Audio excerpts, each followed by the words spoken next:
Night Owls. Turn on Night Owls.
Arsenal drew 1-1 with strugglers Fulham. And in the Scottish Cup, holders Celtic are out at the fourth round stage, having lost 2-0 at old firm rivals Rangers. From Sky News, I'm Kevin Gover. Greatest Hits Radio. And now, the forerunner to Facebook, where your words tell 1,000 Instagrams. Use your phone for making that call. And get talking across the northeast, please. Because this is Night Owls with Alan Robson.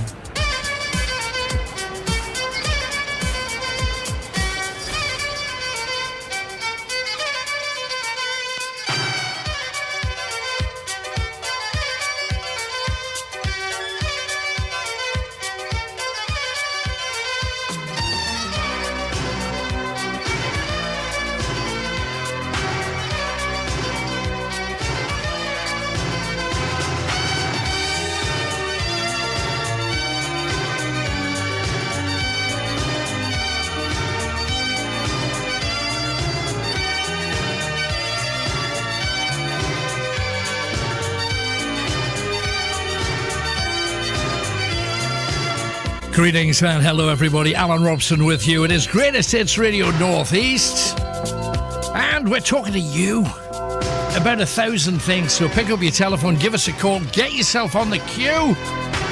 We want to chat with you tonight. We're starting you off with a challenge like we always do, and tonight it's smelly stories, really. Smelly stories. Perfumes, aftershaves, what do you use? Why do you use it? What works, what doesn't work? Has a smell ever caught you out? And I know traditionally we blame the dog, but we're talking smells. Has it ever caught you out? The reason I mention this is got a very long letter about a guy whose wife had cooked some pasta, and she said to her husband, "Don't eat it. There's just enough for one meal for me, you, and the 2 kids. Don't eat any of it." Now, on purpose, she put an extra bit garlic in there. And when she came in from work, the entire house stunk of garlic, all soaking through the man's pores. And she knew at once he'd had some of the pasta. So has a smell ever caught you out?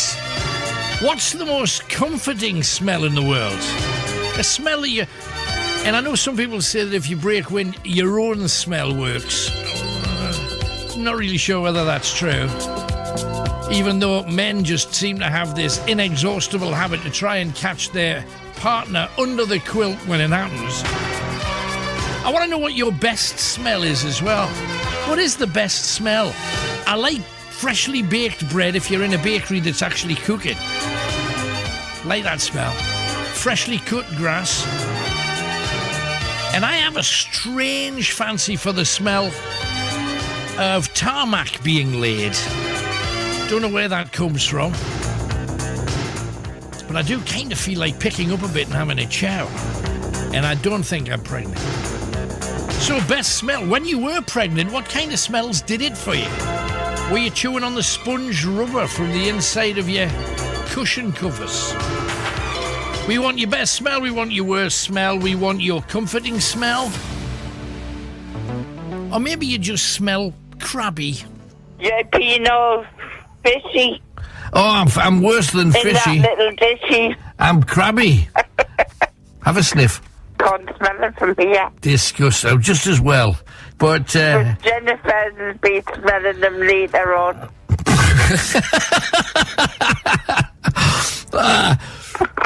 I think if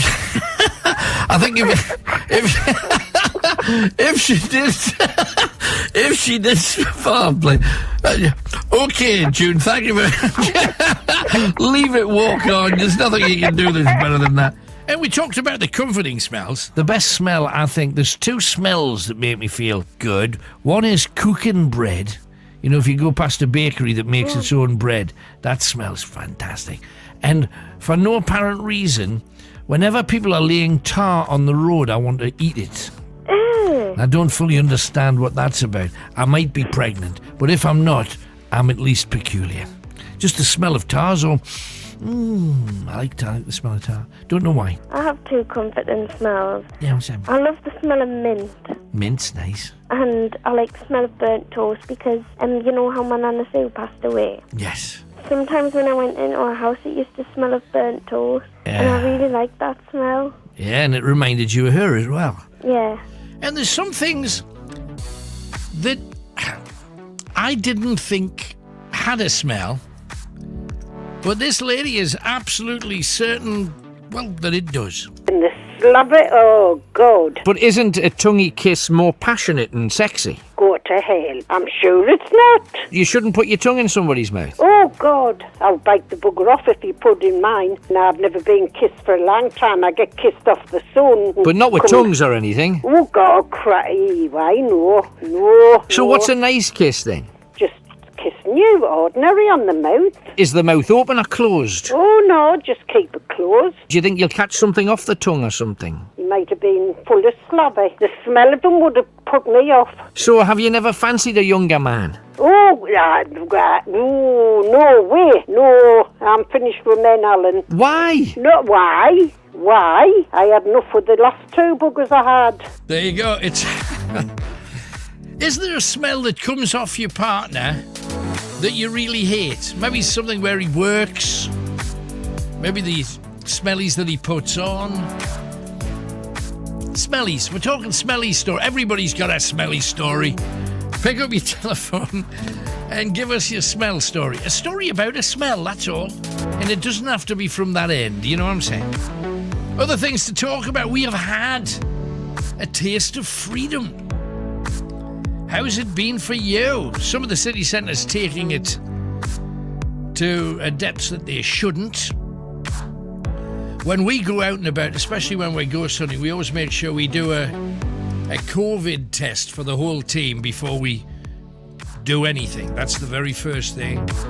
And if anybody would fail it, then they're not part of it. And we're being told that everybody should be doing that. I have a suspicion, looking at what's been happening on the streets, that an awful lot of people are just saying, it's great, isn't it? And just getting on with it. Is anybody else gagged on cotton wool bud?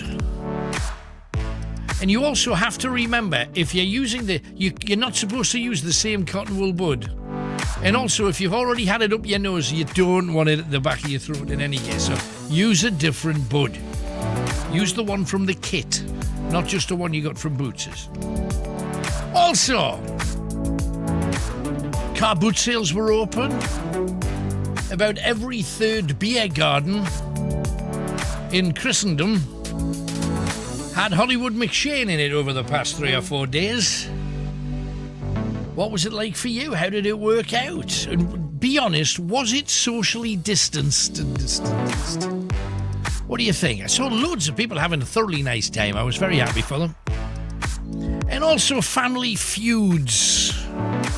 A lady called Julie has had a family feud with her mother for 11 years now. She says, you never get over a family feud. There's always a bit of bitterness that stays, and I absolutely understand that. Absolutely. Tell me your story. 0191 488 3188. Now, I must admit, never thought I would have said this, but I felt really sad for the Queen yesterday. Really, really sad for her. Married for 70-odd years, exactly the same as my mum and dad were. 72 years together, my parents. And she was sitting there on her own with everybody else sitting on the other side in their little family groups, family bubbles. And I was just thinking, at least I was there to give me mum a cuddle at the funeral. Just a cuddle, just you're not alone kind of thing. I don't think the Queen could have been more alone in there. Totally, totally alone. And I did feel very sorry for her. You know these cycling things, have you ever had a go at them where you cycle and there's somebody at the other end going, oh, Susie from Biker, you're doing Cannyman Hopet, keep getting. or words to that effect. That company that you see advertised, apparently, one of their machines has killed a child and seriously injured over a dozen more. How come we haven't heard about that? Surely that would have been like front page news, but it's just coming out this weekend. See what happens. And also Russian sanctions. Are we closer to war? What do you think? Hope not. And also, are their spies stupid? Now, the reason I say that is we've watched enough James Bond to know how spies are supposed to work. And yet we know the names of these two spies, which is always a bad thing. And they're the same two spies that committed half a dozen other things in half a dozen other places. But none of the countries catch them when they come in through the airports or anything. We know their names, we know what they look like. Nobody knows where they are. Have Russia only got two spies and they're the ones they get to do everything? You know what I mean?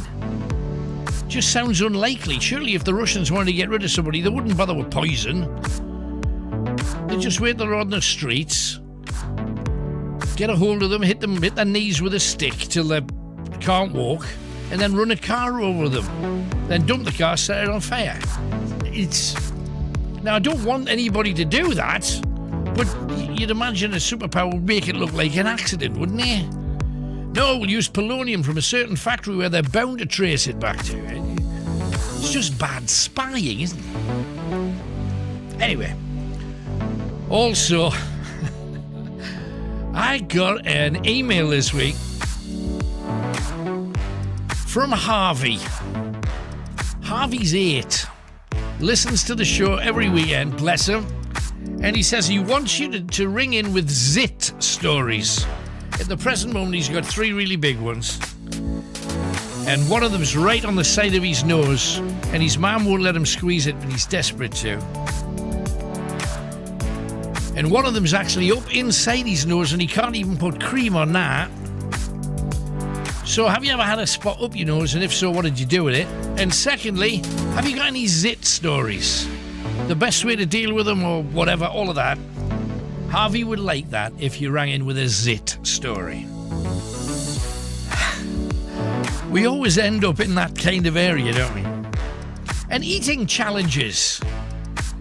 A couple of restaurants are coming back, once they're opened for everybody, with eating challenges. The dustbin challenge is coming back, where it's an all-day breakfast served on a dustbin lid.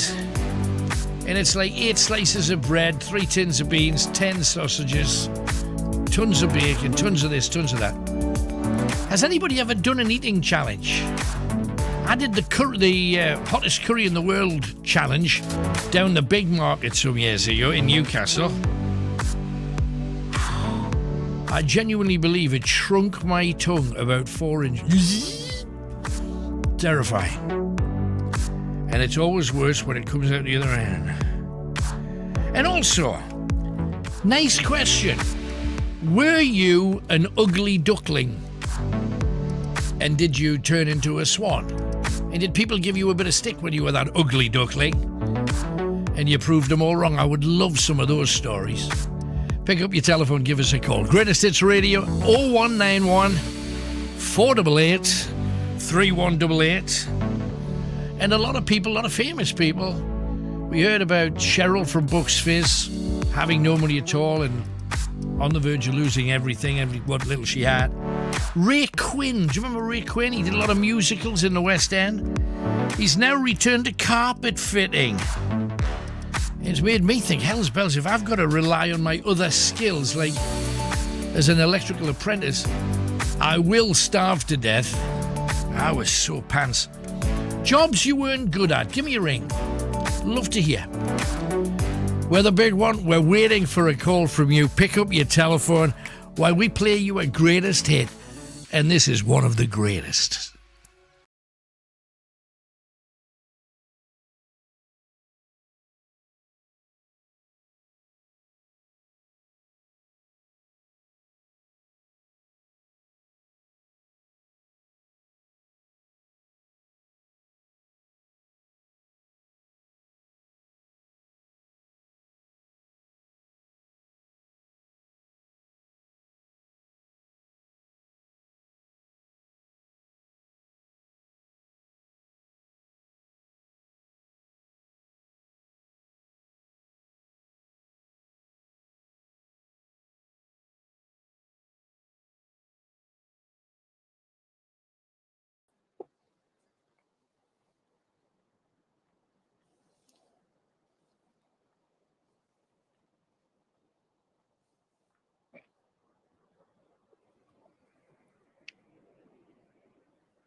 Oh, we do like to be beside the seaside.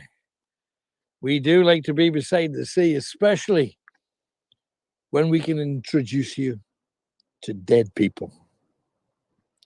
We're going to take you to a place where something went viral. It went around the world. It's still online with thousands of people checking it out every day. We're going there right now. But before you come up, I want to welcome you to another one of Alan Robson's live ghost hunts. I'm not alone. Kenny, if you'd like to come in too. Kenny's back with us again. Kenny, who has worked in radio for all of his life, pretty much. And now we're striking out alone. I've done a lot of that as well, a fair bit of television around the world, writing books on paranormal things. And on the other side of the camera, if you don't mind just grabbing it so that Tony can pop in, we have Tony Hollywood McShane, who, again, a radio producer, also our cameraman, who found this place after we were contacted by a lady called Kaylee. Yeah, well, she messaged the group and she said, you've got to come here because loads happen. And it's been in the Chronicle for something happening. It's been brilliant. It's gone viral. So, you know, let's hope. So we got to do it. Grab the camera. Let's make our way there now.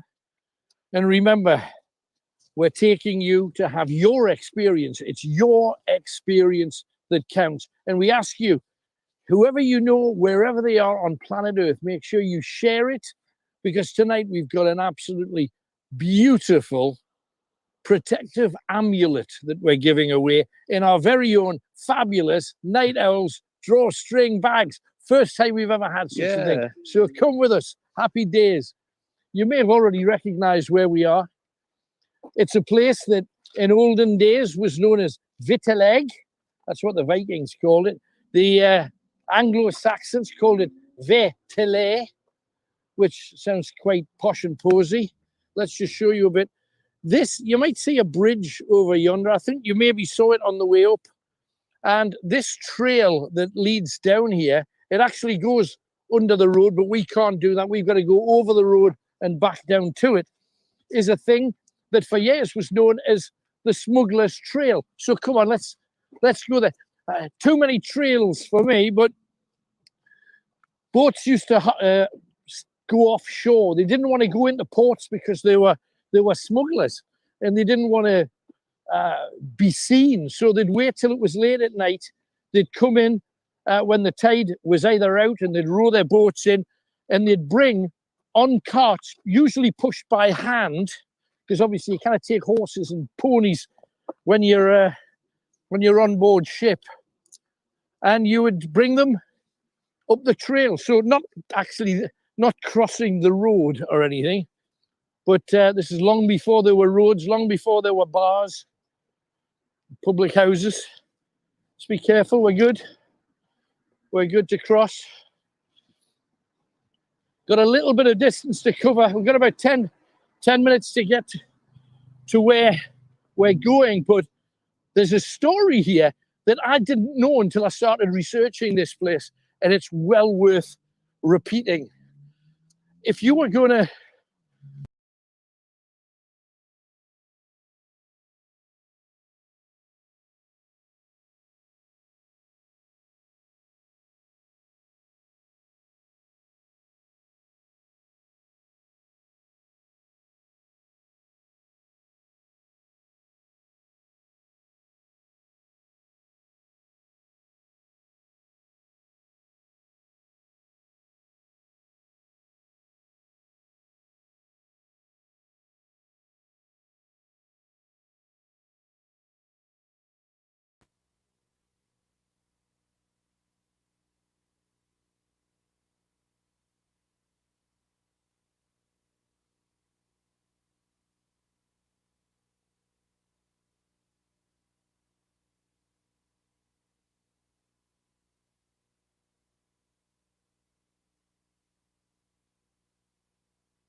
Call Alan Robson's Night Owls now. 0191 488 3188. This is real life conversation with the voice of the North. Greatest Hits Radio. And Tony's starting us off with smells. And to be honest, when I think of smells, I think of Tony. And Tony says, I love the smell of pipe smoke. Says it reminds me of my grandfather. But I also love the smell of horse muck. The stables are one of my favourite places. But I've always been strange. Was telling me something I didn't already know. So, horse muck, really? And no matter how much you like your horse, horses stink. And it's a very particular stink. And the stables stink too. And their poo stinks. And their breath stinks. Horses are stinky. Full stop. But if you want to talk about it, pick up your telephone and give me a ring, because there is a strange obsession. And it tends, it seems, to be women who have this incredible horse obsession thing. Don't know why. Perhaps somebody could explain. I was driving down a country lane about 3 days ago. About every 50 yards there was 2 women on a horse. Never saw a man on a horse. Walking by the side of the road, slow down and give the little wave. And never seen a man do it. Why? What's that about? Explain. Or is it just not allowed? Maybe it's because men have stuff between their legs. Makes it a bit uncomfortable. But it didn't stop General Custer, did it? 0191 488 3188. So we want your stories, whatever they happen to be. But we're starting off in Newcastle upon the Tyne, because that's where Darren is. Hi, Darren. Hello, Alan. You all right? Yes, I'm good, mate. Good to talk to you. What's your smell? Oh, well, my smell, it happened when I was a young lad, when I lived with my mum and dad. Right. It's not me dad, really. He would go to the paper shop early in the morning, get the first paper when it opens about 5, 6 o'clock. Right. She would come back, he would take a trip up the stairs straight to the toilet. And he would be on for half an hour, 45 minutes, he'd be on for ages. Anyway, and I was thinking, oh, God, I need to go to the toilet. I need a wee. And I was only young. So anyway, eventually finished. You go up downstairs, whistle and make yourself a cup of tea. And then you would just go into the toilet, straight in, hold your breath, and open the window, because the smell was just horrific. But that is a smell I'll never, ever forget. And it's one of those things that, it must have been in a world before that, like, fresh air spray, because dads were oblivious to it. Was like there was no smell, dad smell, because he was the boss. Yeah. Back in the day, he was the boss of the house, so he could get away with it. Now a woman would be very swift to scream open the window and squirt the squirt. You get loads of clean stuff now, can't you? Spray and everything, Absolutely. But the smell. But I absolutely agree. My dad used to think that breaking wind was not a smelly thing, judging by just how often he did it. He was the only person I knew. If it happened in a school class, whoever did it would get bollocked. Oh, yeah, definitely. Everybody would laugh, but they'd get wrong for it. But at home, my dad made sure that we didn't think it was funny. And he would get away with it. He would bend over and whoop, there he goes. He'd walk past you, there's another one, and you'd think, what? And I don't understand how. Maybe he had a nasal problem. Maybe he was blocked up, but we weren't. Oh, but if he did that, if he did at the tables, my mother, she would go absolutely crazy. You dirty son, I'm not sweating this radio, but she would say, get out now, pump it in there. If you're going to pump, get out there.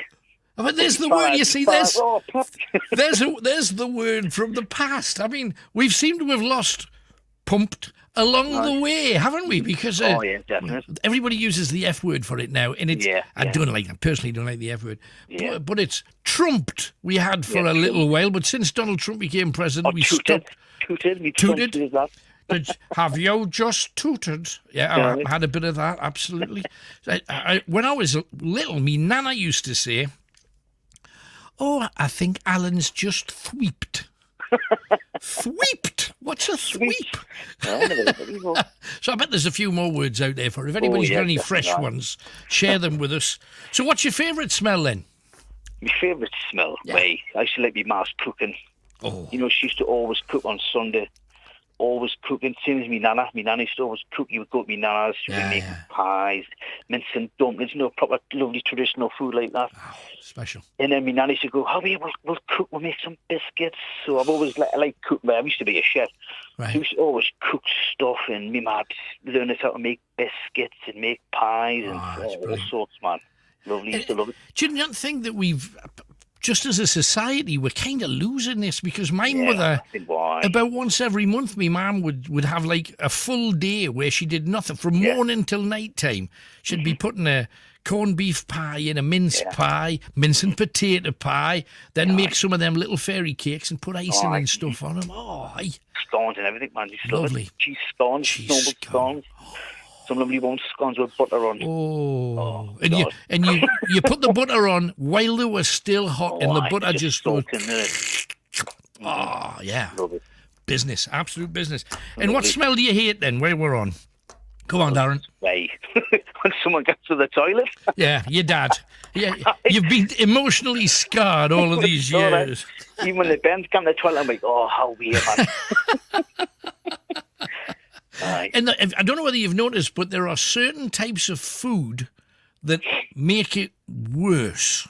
Mm-hmm. Now, I don't eat a lot of asparagus, but I've been told, and I can't confirm it, but if you eat asparagus and then have a wee, it's a horrific smell, apparently. Same as sugar puffs back in the days. Every time you had sugar puffs, you could smell them, your first whittle. Absolutely. But the other thing is, for somebody, hang on, I'm going to touch fake wood here because I don't want to kick something off. I've had a few nasty kidney stones in my time, which means you whittle blood from time to time. Yeah. And I had some, I'd got rid of them, I was thrilled, and I went to the loo and it was bright red. And you go, oh no, here we go again. I'd completely forgot I'd just had 2 beetroot sandwiches like about an hour before. And fortunately, well, that was a shock, though. It was that, but you kind of go, oh, and you're expecting a hint of pain gripping you at any moment. So we'll get a few more of them. But Darren, thanks for starting us off, man. Top call. No worries, Alan. Thank you very much. Thanks, bye. His dad. What was it about dads that thought that they were immune from affecting the entire rest of the house? Because they did do that thing with the newspaper, absolutely. And this was a time when, because I know some houses have more than one netty these days. But back then, when I was little, some of the toilets weren't even in the house. You know, the main netty was down the back of the backyard. And if you go back to your parents' generation, when they were growing up, the toilet might have been across the road in a tiny little booth. So things have changed radically. But tell me your stories about all that the whole smell issue. We can't help it. It's normal. It's natural. And we're supposed to let the wind run free and all the rest of it. I try desperately not to in front of anybody, ever. And one of the first things you learn when you move in with somebody is what their noises are on the toilet. And people who you think butter would not melt in their mouth can sound like a fully fledged orchestra in there on occasions. So pick up your telephone, give me a ring, 0191 488 3188. We have been to one mighty river, namely the Tyne. Let's go to another, the Weir. We've got Doug in Sunderland. Hi, Doug. Hello, Alan. How are you, sir? I'm good, mate. Thank you for asking. What can we do for you tonight, then? What are you talking about? Well, you were talking about smells. Right. I would say petrichor, which is, I believe it's the smell of the air after it's been raining. Right. I didn't even know that was a thing. Yeah, it's the smell of the soil when it's been raining. It's a nice smell, very natural. Right. And I'm probably thinking, is that, because there's a smell like that I always say, oh, I can smell the dew this morning. But it's possibly what you've just said instead, because I'm not sure dew has a smell. Yes, that's a good point. Yes, that's a nice smell as well. Yes. Right. Okay. So you're up at dawn to catch this smell, are you? Oh, hang on, it's been raining. Where's me shoes? Well, yes. If I haven't been out the night before, I'm up at dawn. Then you'll smell it the next time round. I get it. Absolutely. Anything else then? You were talking about jobs that you weren't so good at. Absolutely, and we've all had them.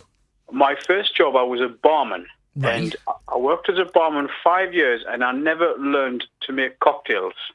What? In 5 years?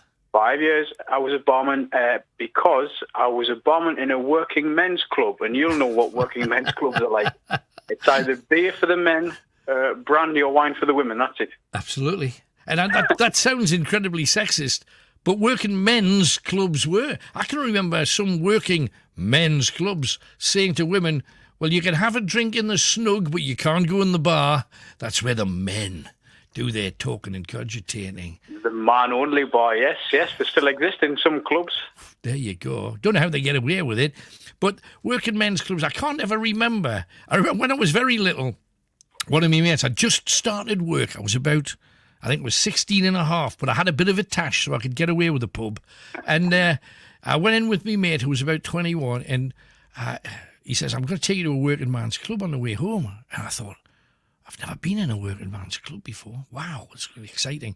And I went in, and he said, don't ask for a soft drink. Oh. Don't ask for... Like, you will die if you ask for a soft drink. And it was like, you don't ask for a soft drink. Ask for a pint of anything, but not a pint of a soft drink. So I ended up going in there, and I think I got a brown ale or something, and you're sitting in the corner, and I discovered why, because a guy came in with a younger lad. I think he's like a builder and an apprentice, it looked like, and the apprentice says, can I have a small orange juice, please? And it was almost like the piano player stopped playing, and everybody in the bar just kind of went, what? This is a man's club, son. You know, and you heard all of the barracking kicks off. Because working men's clubs were tough. I mean, I did them as an act later on, but hell's bells, if they didn't like you, they didn't half let you know quick. Oh, you'll know them better than most, the working men's clubs. Oh, my goodness, scary, scary damn places. Pints of LCL and exhibition. Rocket fuel. Can I have a bottle of rocket fuel, please? The LCL stood for Legless Committee Man Lager. I remember I was in where was it? It was it was a club near Shildon. I think it was called, is it East Cornforth? I've heard of that. Yeah. East Cornforth Social Club or something it was called. And we were singing, and you have to do covers. Do Elvis? You know, you have to do covers, whatever they happen to be. And so I'm singing away all of this stuff, and a fight started. And I mean, it was a Dodge City hitting people with chairs kind of thing. And all the women were running, and I sent the roadie to go and knock on the committee door.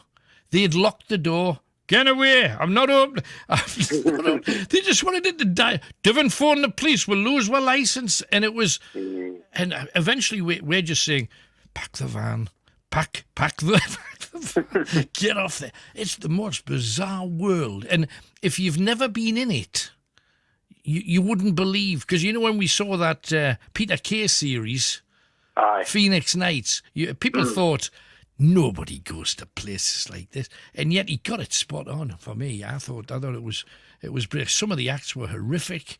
Some of the audience were funnier than the acts. Amazing time. Did you have a local social club? Yes, I worked in a working men's club in Sunderland.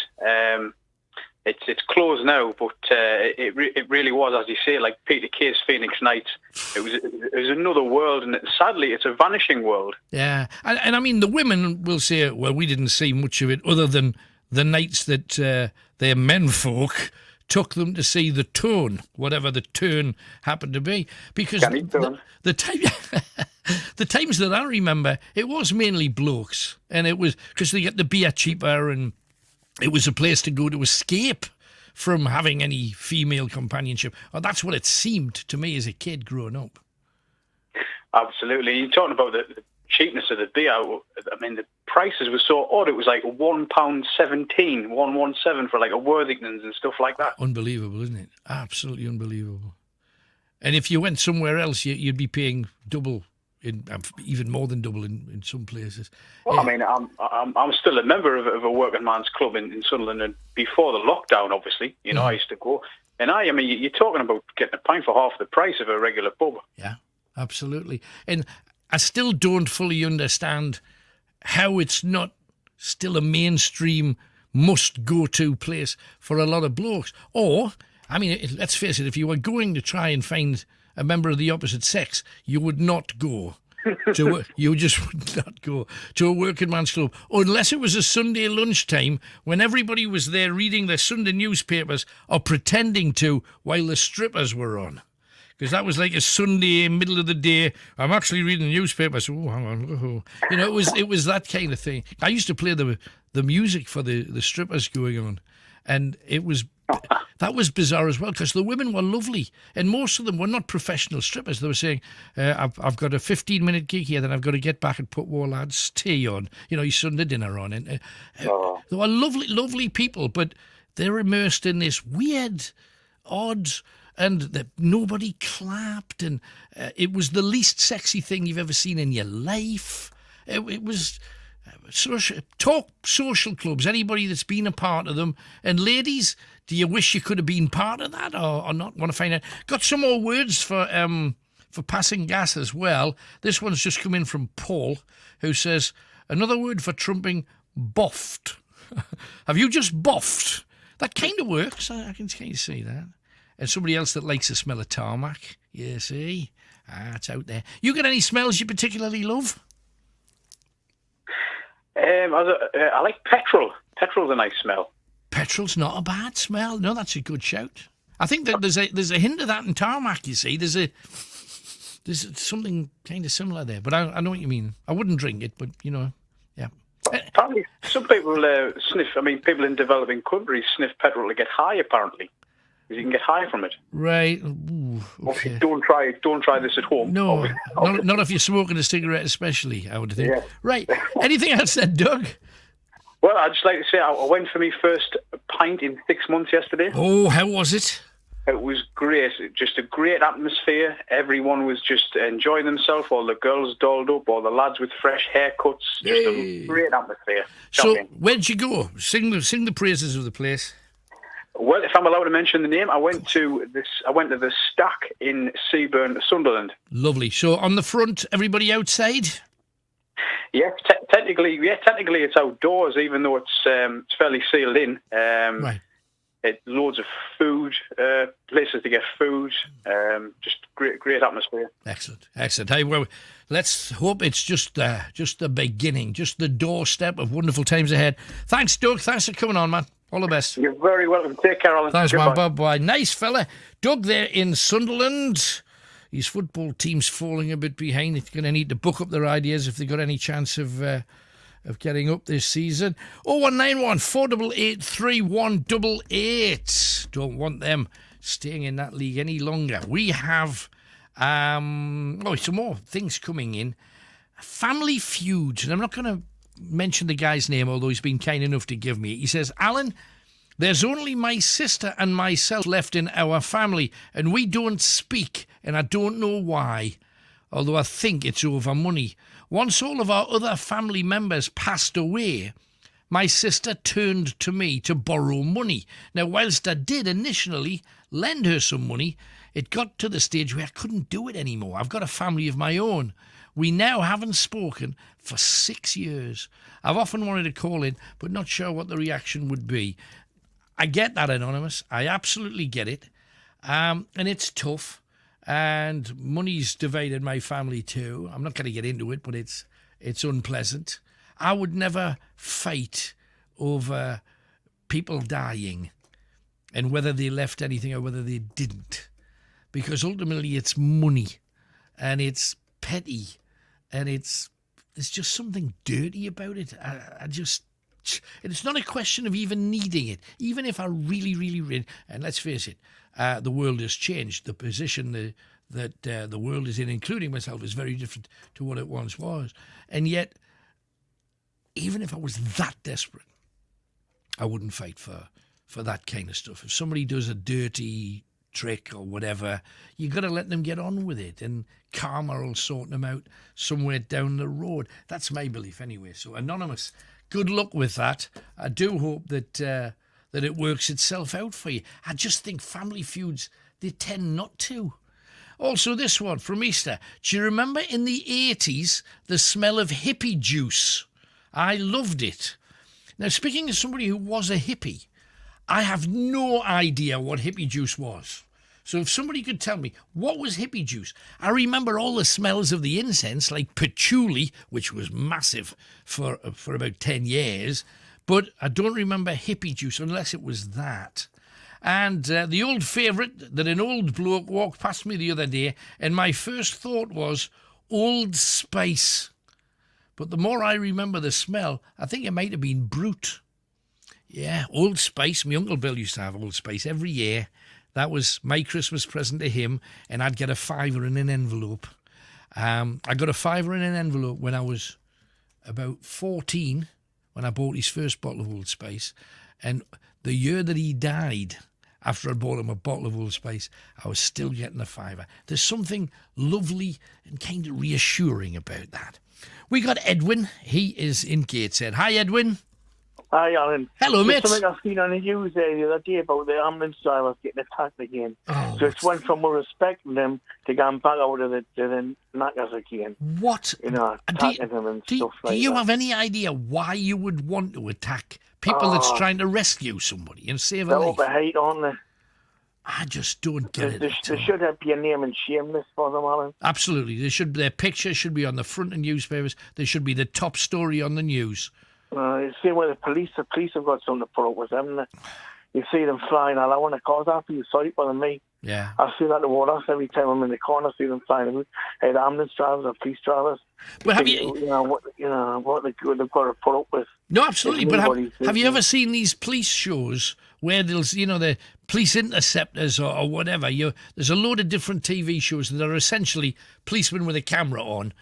Telling their stories. Yeah. At the very end, they'll say, we chased him for an hour and 3/4. There was 15 police cars and a helicopter. Now, I don't know how much all of that costs, but we're not talking like £7.50 or anything. But you got all of these cars and a helicopter and a pilot and crew and, air traffic control and all the other stuff connected with it.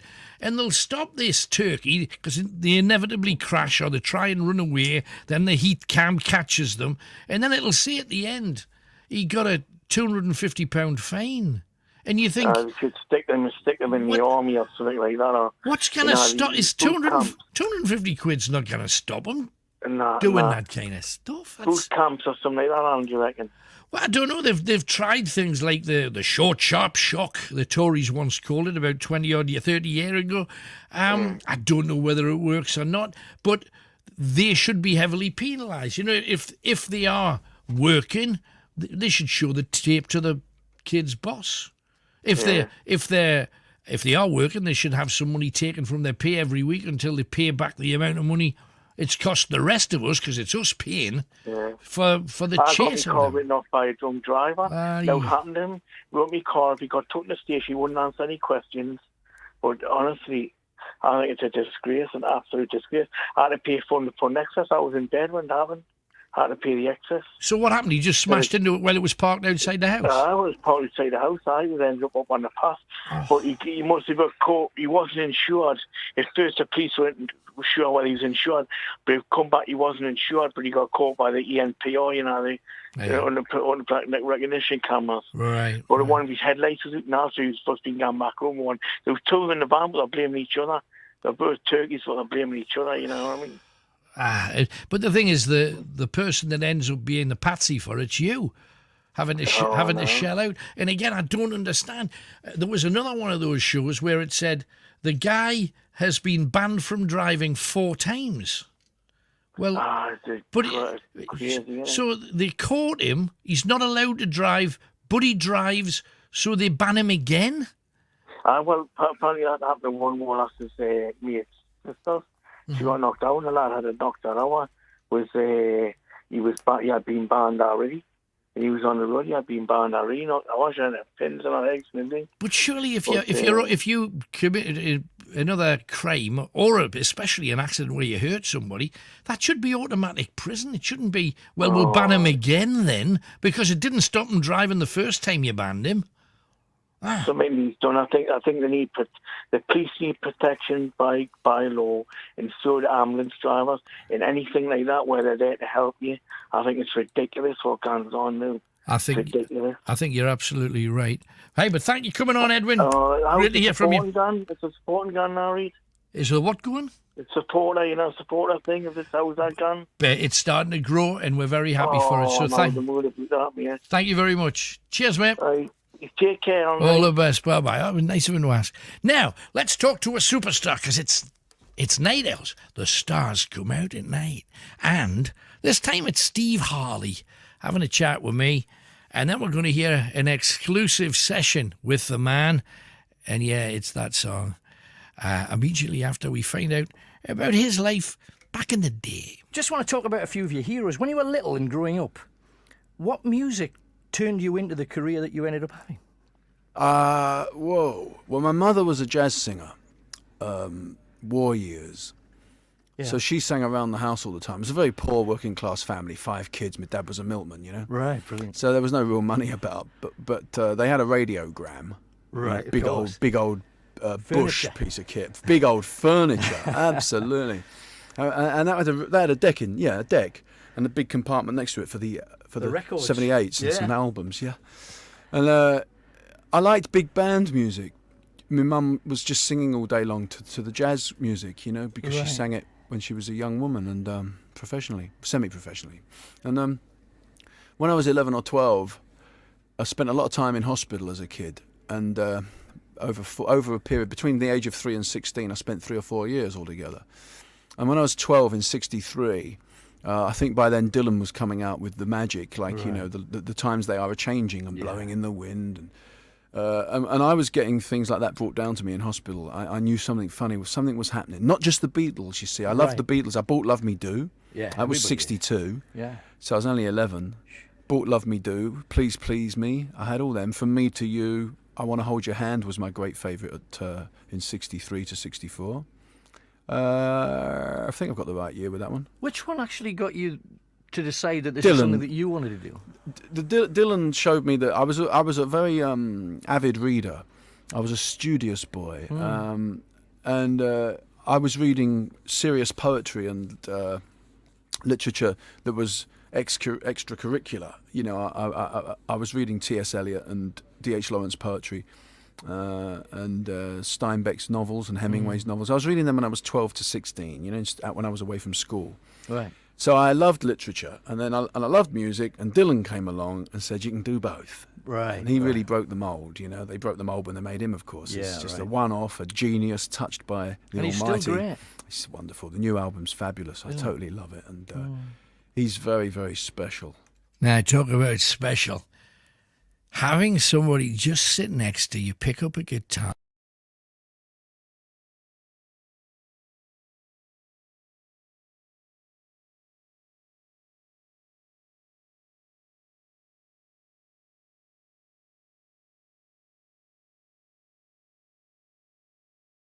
Watch your steps, everybody. Blackbeard, right? Redbeard was famous. Captain Kidd, Captain Morgan, all the good pirate names were taken. But the story I'm going to tell you is about this place here. And for those of you that have been a little bit further up the coast to Tynemouth, I want to start there. I would imagine many of you, I know you've been to the Priory before, Kenny, haven't you? I think you have too, haven't you? Yeah, I love it. Beautiful place. Yet it's on a crag. And the part of the crag that nobody sees if you visit the castle is 40 feet directly below the battlements of the place. Now, if you go down to that place, 40 feet from the front facing the sea, there's a window. And that window looks directly out at the North Sea. And this pirate, whose name was Geordie, Jingling Geordie.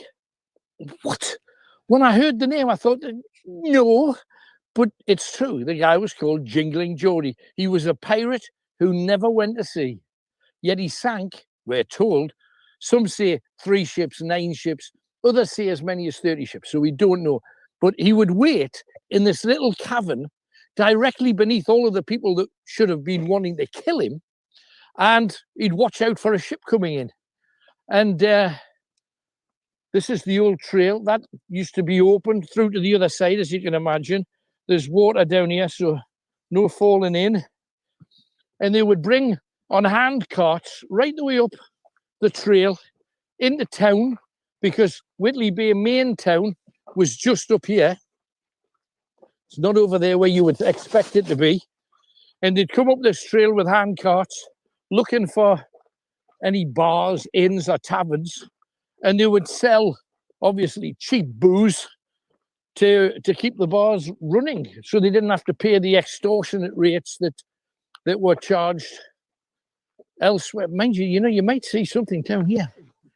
I think we just want to try not to zoom too far away from one beam so people can see it, Kenny, if you know what I mean. So this place should be haunted, yet there's not a story about it. Let's put a bit of pep on so we can get to our target and spend as much time there as possible. I know Kaylee's waiting for us up there right now. And it's along this track that people would bring not just pirates, ordinary people. Because what Jingling Geordie, and incidentally, if you're looking this up on Wikipedia, look for Jingling Geordie Spot, because that is where dragons, treasure, and poltergeists all merge.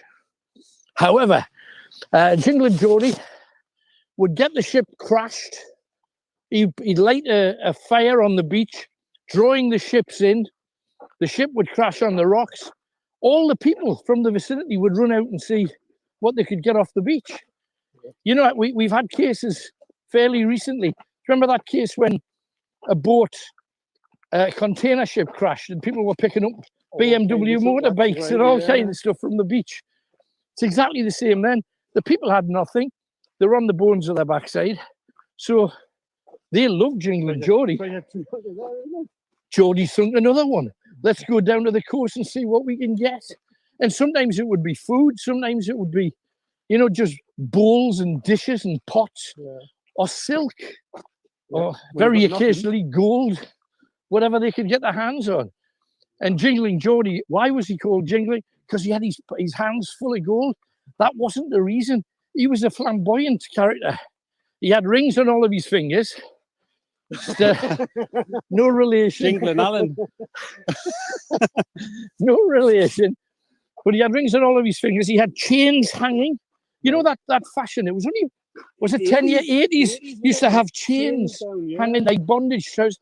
You'd have all these chains and a thing called fetters, which I think are straps with bells on. He didn't mind people knowing that he was coming, they'd hear him. If he was a tavern, he was so popular here for providing all of this free stuff that when you heard the jingle, it's Jingling Geordie. You could imagine him being a right gobs person. You could imagine. And with bells on, hey, you never know. But Jingling Geordie, I can just back a picture him wheeling something up here, because if you see, nobody in any houses that were here at the time could possibly see. No. Not down here where there's tiny little bridges over the river and what have you, the little stream. Let's just stop a second. Look at that tree. That tree. Trees look very old, don't they? I wonder if they were here at the time. That reminds me of the lightning tree. Television. The tree got hit by lightning and there was a series on in the 70s. Yeah. Ring, the lightning tree. Now, funny enough, this tune of that, honestly, the signature tune of that is exactly like that song that was in the charts not long ago. You know, the boatman thing, the keel, whatever, that one? It's in the charts not long ago. It was #1. It's exactly the same tune as that. Honestly, look it up. Do you do drugs? No. Okay, let's walk. I promise it is. I know which song you mean, Kenny.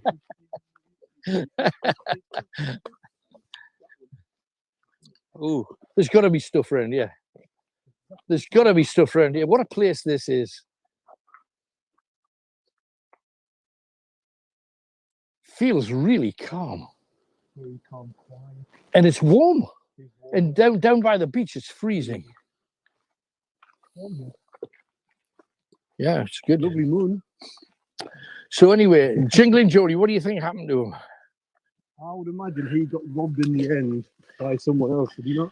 No, weirdly, not at all. Are we going straight ahead or? I have no idea. I think it's straight ahead. we didn't be a long show. We just see it coming to an end. Second hour, and we still haven't got there yet. We're still on this track. Yeah, let's rock on. It must be. No, you can understand people just trundling along here, sneaking in. Really, the sneaky route, and everybody knew it was the sneaky route too. But know what happened to him? He became like a local celebrity of his time, and all the people around here would never give him up, even though they offered money to do precisely that. And then one day he was in a bar in a place called...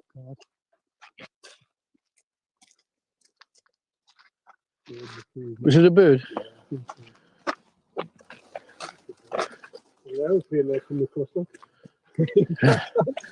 Don't pretend to be a runway. I know, that's what I think. The plane once landed on my stairway, you know. So I left the landing light. Oh, no, oh. Enjoy your last trip.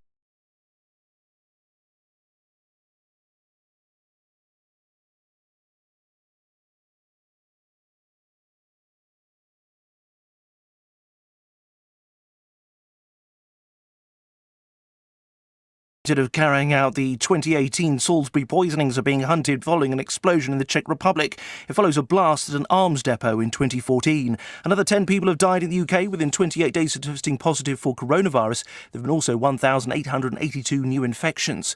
A government minister says the Indian coronavirus variant is being kept under review as it continues to be researched by scientists. The UK has recorded 77 cases of it. Travel from the country hasn't been restricted, despite some calls for it to be added to the so-called red list.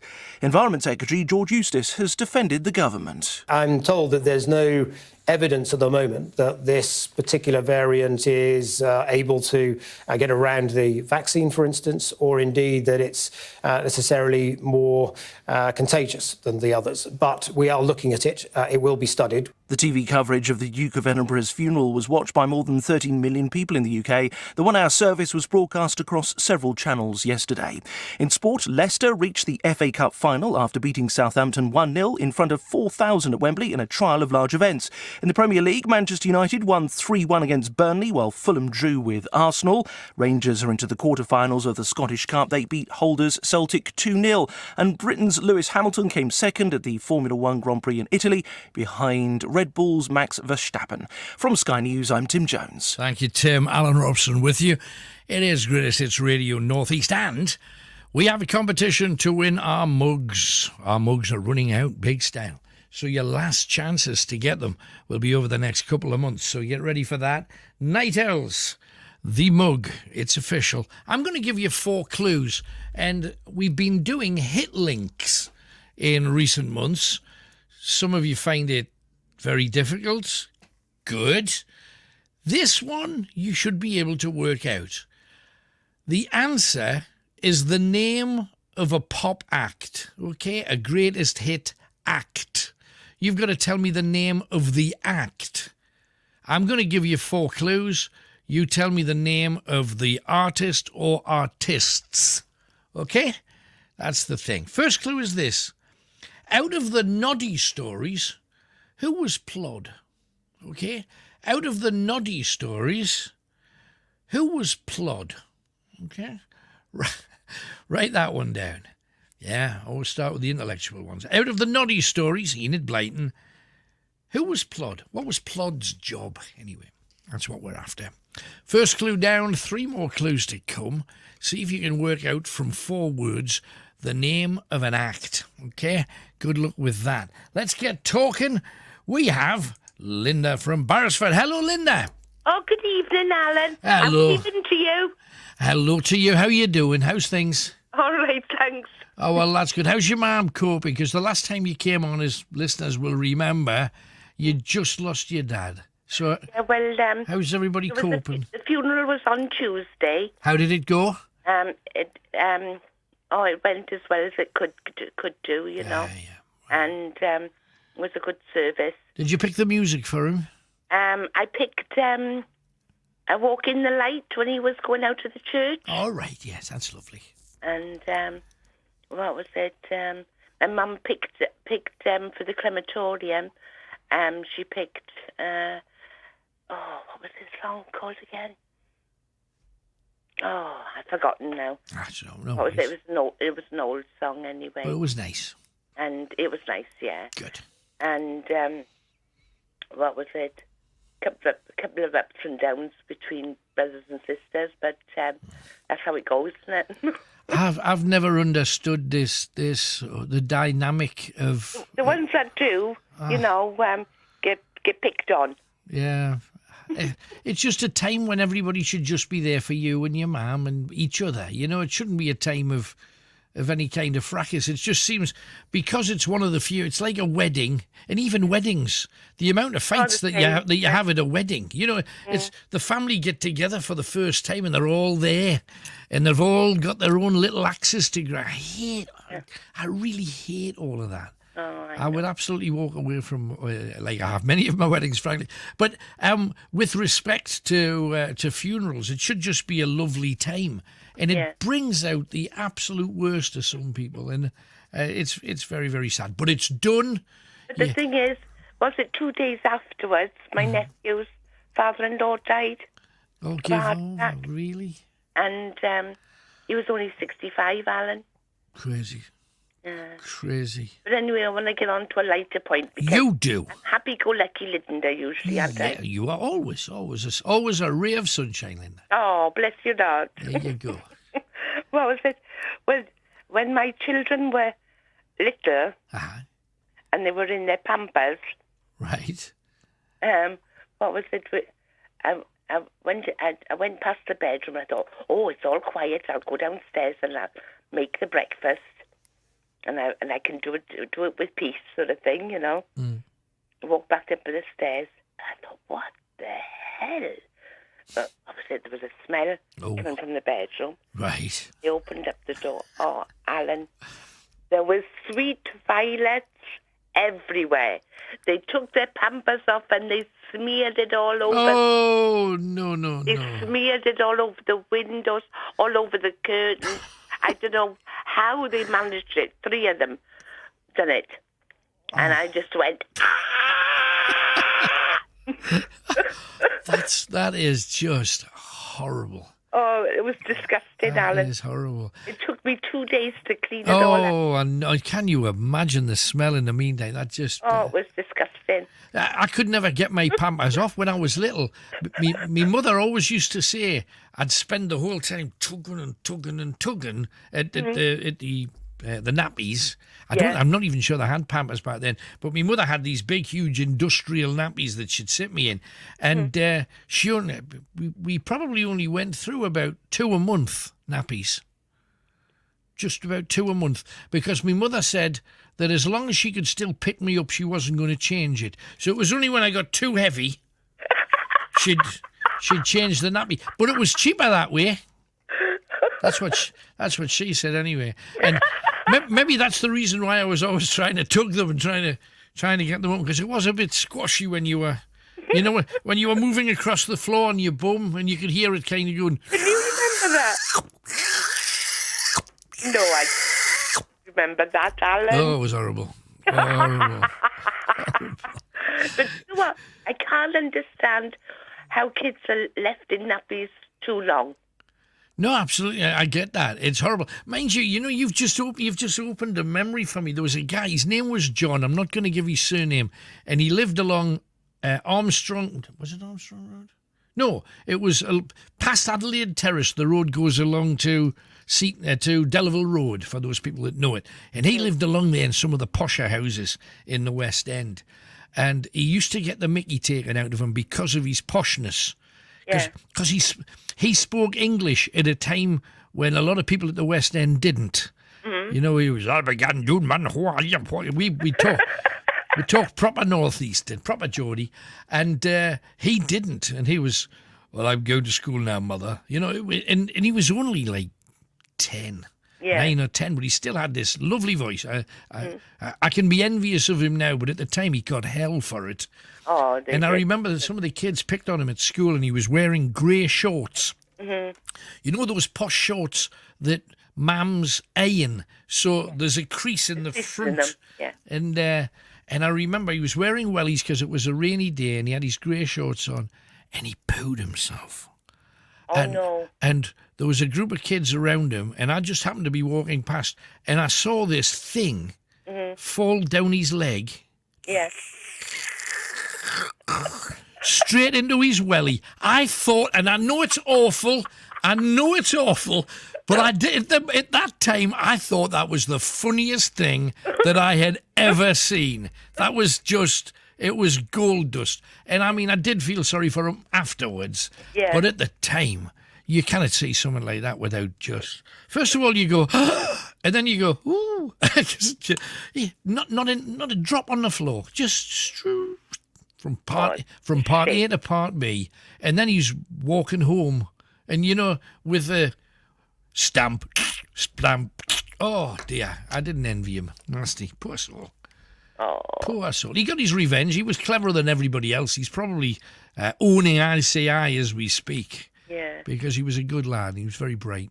But, Okay. And the nice smells. I love the smell of when I just come out of the shower and I'm all nice and fresh and got my deodorant on and I got my perfume on. Uh-huh.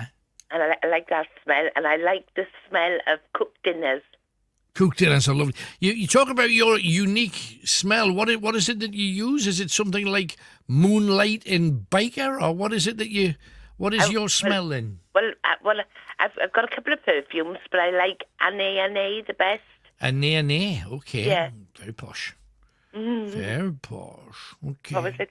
It's a lovely smell, and it's not too sweet or anything like that, you know. Right. Okay. No, that's good. Flowery, you know. Yeah. Flowery. It's funny because when I was little, the only smell that I ever got, because they didn't used to put, like, you know how now you've got comfort or whatever, like softeners, and your soap powder has a smell. Back then it was just, you'd have a sachet of lavender in a drawer.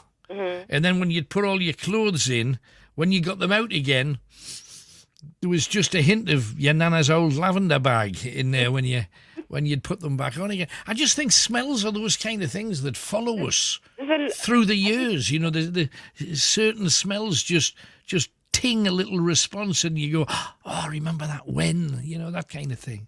But what was it? The majority of smells I like. Right. You know, just sick and sweet violet. Yeah, let's talk about sick. Why don't we do that? Thanks for that, Linda. No, I know what you mean. It makes me cockle. Yeah. If somebody else is sick, it makes me kind of go. Oh, and me as well. I'd probably be sick as well. I know. I had to look after my parent at a certain time, and it was damage at both ends you had to cope with, and I found myself taking a deep breath. Yeah. And then going in and trying to do as much as I can, and then moving right away. And then going back in, and I don't know how carers, and we know you've talked about carers before. Don't know how carers can do it. I think they're amazing people. Yeah. To do that day in day out. Don't know how they do it. Well, I only care for my mother once a week now. Right. Because it was just getting too much for me. I mean, I'm tough. Absolutely. What was it? I'm not in the best of health myself, sort of thing, and. After I've done a day and a night, I'm done for then. Yeah, I'm not surprised. So what was it? Got to look after yourself too. You're important as well. So. Yeah, exactly. Yeah. Well, what was it? I looked after them 5.5 weeks. Right. Oh, well done. Without carers. Oh, well done. And I needed a good break after that, to be honest with you, and I didn't get it. And it just absolutely shattered me. And knackered me. Yeah, because it's not one of those things that you can do for an hour and then sit down and have your dinner and watch a bit of telly. It's a 24/7 thing. And I did it because I loved them, you know. Of course, that's why everybody does it. But the thing is, what was it? There's only so much you can take. Yeah, no, absolutely. You know. Oh, but once a week, that's fine, you know. Yeah. Leave the rest, get on with it. That's what a lot of people's wives say. Once a week's enough. And So, the whole smell thing, though, what's your all-time favourite smell? Have you got one? My all-time favourite smell? Yeah. Christmas time. With the Christmas pies and Christmas puddings. Oh, Christmas, right. No, I understand that. Yeah, the whole Christmas, the big Christmas dinner performance. It's a performance, isn't it, Christmas? Yeah, I love Christmas. Right. But I love the spring. That's the best time in the year. When everything's starting to bud and the flowers look pretty in the garden. It's the Earth's rebirth. Absolutely. Yeah, it is. Yeah, it is exactly that. When my father died on the second day of spring, and things were starting to bud up and everything.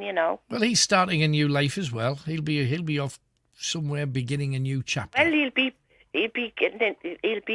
talking with the Duke of Edinburgh now, won't he? Could you imagine the stories? Absolutely. Hey, who knows? Hey, but lovely talking to you, Linda. I'm glad you're all right. I was worried about you the last time. Well, thank you very much. And I want to say to you, thank you very much for listening to me over the last couple of weeks when it's been really hard. Never a problem. And thank you to all the night owls that have been so kind. And I was tempted to burst into a Stevie Wonder harmonica solo there and say, "That's what friends are for." Hey, there you go. Hit you with some cheese. Anyway, Linda, enjoy. Keep smiling. Yeah. And we'll talk again soon. Thanks for coming on. Right, thank you, Alan. Take care, darling. Bye-bye. Oh, my goodness. Now, nobody knows more what it's like to lose somebody than Linda. And I would imagine even just yesterday would have been quite tough because it kind of pulls everything together. But what's going on with the whole family thing? You know this? At weddings, at funerals, at christenings, because everybody gets together, it becomes a bitch fest, and there's always somebody whinging about money, and he promised me, she promised me this, she promised me that.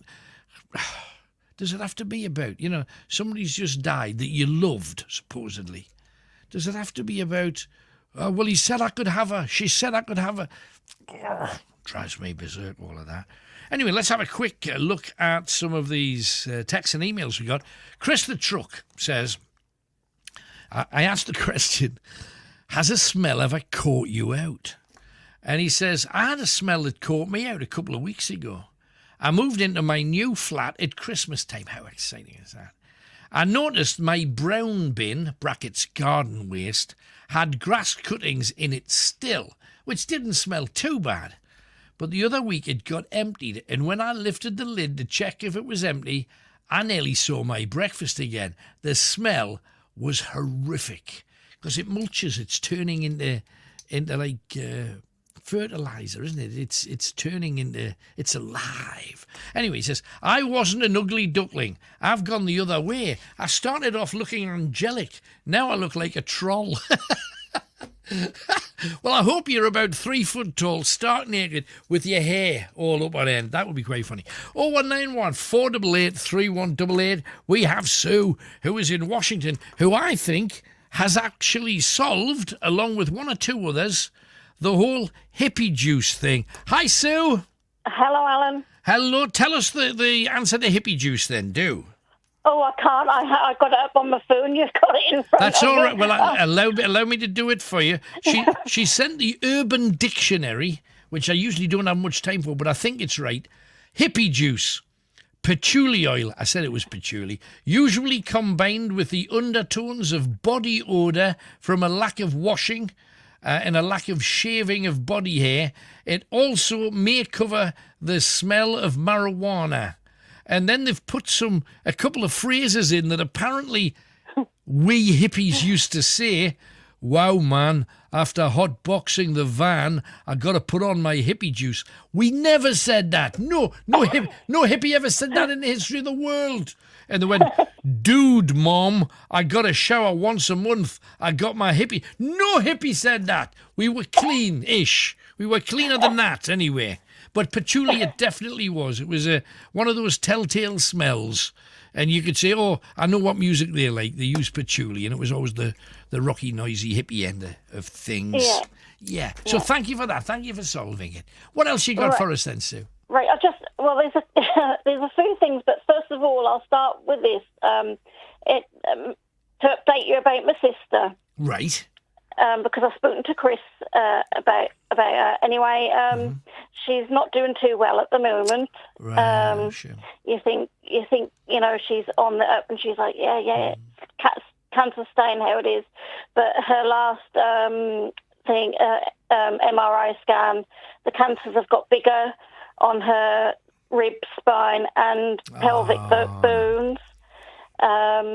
She's now got to have, because the cancer treatment has knocked the blood platelets or something. So anyway, she's got to have a blood infusion every week, a blood transfusion every week. There's also, she's got to have, they're trying something else, which is an injection of chemo, so she's going to lose her hair again. Oh, bless her. What a shame. So, yeah, and it's just awful. And it's hard because I'm up here, and it's just not nice at all. Has she got people around her down there, though? Yeah, she's got, she's got my family down there, her husband, the kids, well, adults now they are. But yeah, so she's got her own little support network, but yeah, what a shame. It's still. I mean, I told her when she was getting worse. I said, look, why don't you try and get some PIP? Why shouldn't you have something to help you? She cannot work anymore. Yeah. And anyway, she actually said, well, I did phone them, and they turned round. The call handler turned round and said, well, you're not disabled enough. And I think that's pretty disgusting. How they supposed to know what you like? Right. Yeah. It's totally wrong. She could be losing her life to cancer, but she's not disabled enough to get help. Yeah. How sad is that? How sad is but that? In the end, I said to do it, please do it, and I'm pleased she has, because she has put in for it, but I don't think she's heard anything yet. But I mean, if that doesn't, if she, I mean, she can't even put washing in the machine. It hurts her back and everything, just to bend over, just to put washing in the machine. What a shame. So her husband's doing everything for her now, and my mum said today she can't walk very far, and she's tired, and and she's just not the same. She walks with like a hunchback as well, right? Because it's hurting her, and it's. I mean, if it wasn't for the COVID, I would be down. Yeah, of course you would. Like that, Of course you would. I'm so sorry, Sue. It's terrifying. All you can do is be there for her on the phone, be there for her to talk to you, and to use as like a release valve, really, because she is good at needs you. Hey, but thank you for giving me the update. I've got some later things if I what's can. That? Yeah, of course, go for it. Well, what it is, you was on about seeing some of the strange things that you see when you're out and about. That was last week, I think. It was. And I said to my husband, well, we saw some, I couldn't remember. Anyway, we got it in the end. We was driving in the car, and we happened to, my sister was with us at the time, and we happened to look out the window, going, that man's running, he's jogging, he had no top on, and he had a peg attached to his nipple. And we was like, are we seeing right? And it was a peg. So what that was in I don't know. I don't, but that's fabulous. So has anybody ever seen anything dafter recently than a man with his top off jogging with a nipple clamp on, with a peg on his nipple? Thank you, Sue. Lovely to hear from you. There's some more. Well, go on then. Go on then. Carry on. No, go for it. When you're getting older. Right. I lost. I didn't lose them. I had them on my face, and I'm walking around the house the other day, and I'm saying to my husband, "I've lost my glasses." Right. So I went here. I went in the kitchen. I went in the laundry room, and couldn't find them. I'm saying, "Bill, where have I put them?" He says, "Well, are they your reading glasses?" I went, "No, my reading glasses are in my case." And he went, well, what's them on your face? You actually had them on. You, Charlie. and then the smells as well. Yeah. Hate mushrooms. Hate gin. Oh, what was the other one I put? I can't remember now. I didn't even know mushrooms had much of a smell. When they're cooked, they've got a smell, but yeah. Oh, yeah. Yeah, right. I have to be out of the kitchen. I cannot cook them. Oh, God, that. Don't like, what was I just said? Mushrooms and, I can't remember now. Parmesan cheese. Oh, yeah. Oh, Can't stand that smells like a mouse has just died, Parmesan cheese. I know it can taste lovely on stuff, but to smell it is a mistake, absolutely. And right, the our house is like the house that Jack built. I told you about the smoke alarms, didn't I? Yes. Right. Well, we've also got a leak. Still got a leak, which is coming from the shower. Right. Going down the tiles, and we noticed when any of us was in the shower, it was dripping outside in the porchway in the door. All right. So anyway, we got the plumber out, phoned the house, and then they sent a plumber out. Yes, they can't do it yet though because the bathroom is my wet room. Right. So they have to have contractors in. Oh, what a So anyway, they've got to rip the tile. But all the time this leak was there, we kept smelling. I said, that smells like pot. It really stank like pot. And it's the damp of it. And, right. Oh, God. I thought you were meaning so, the pot that you piddled in. It's not that pot it smells. No, the pot that... I know you mean.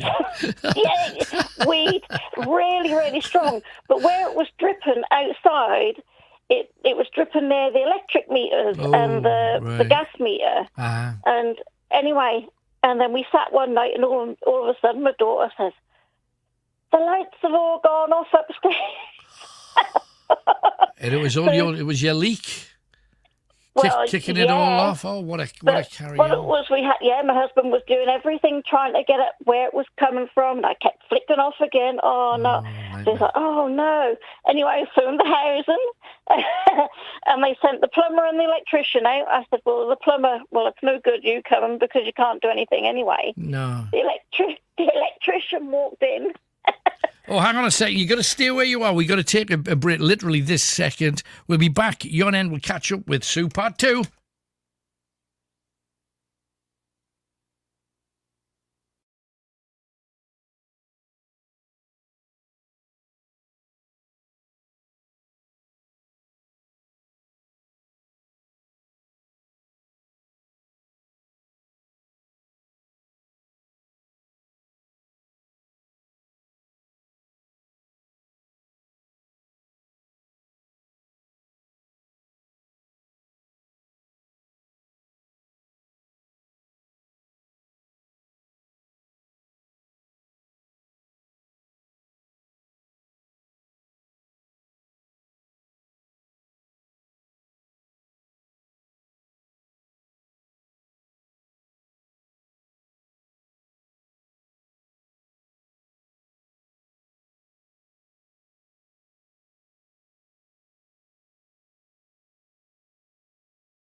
story, see where she's going. Hi, Sue.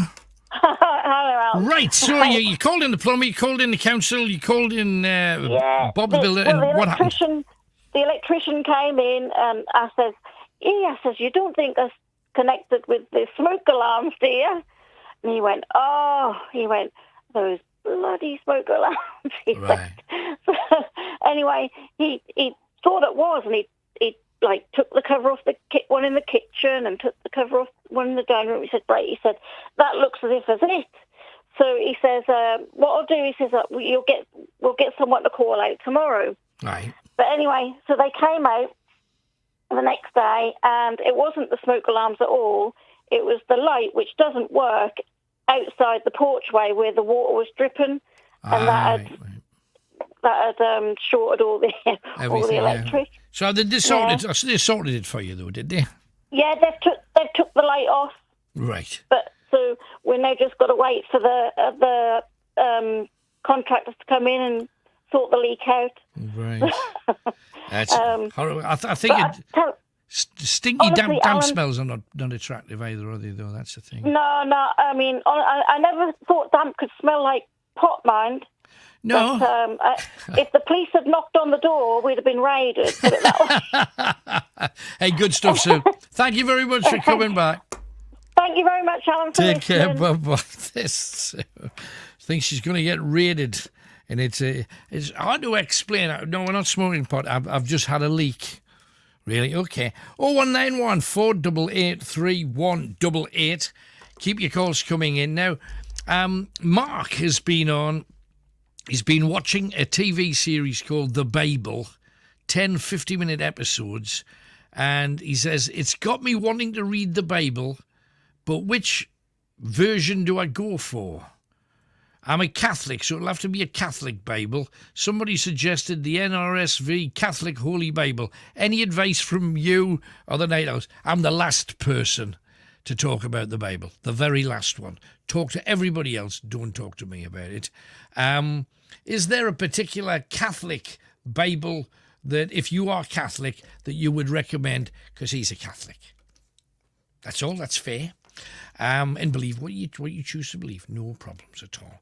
Just, I can't advise on that at all.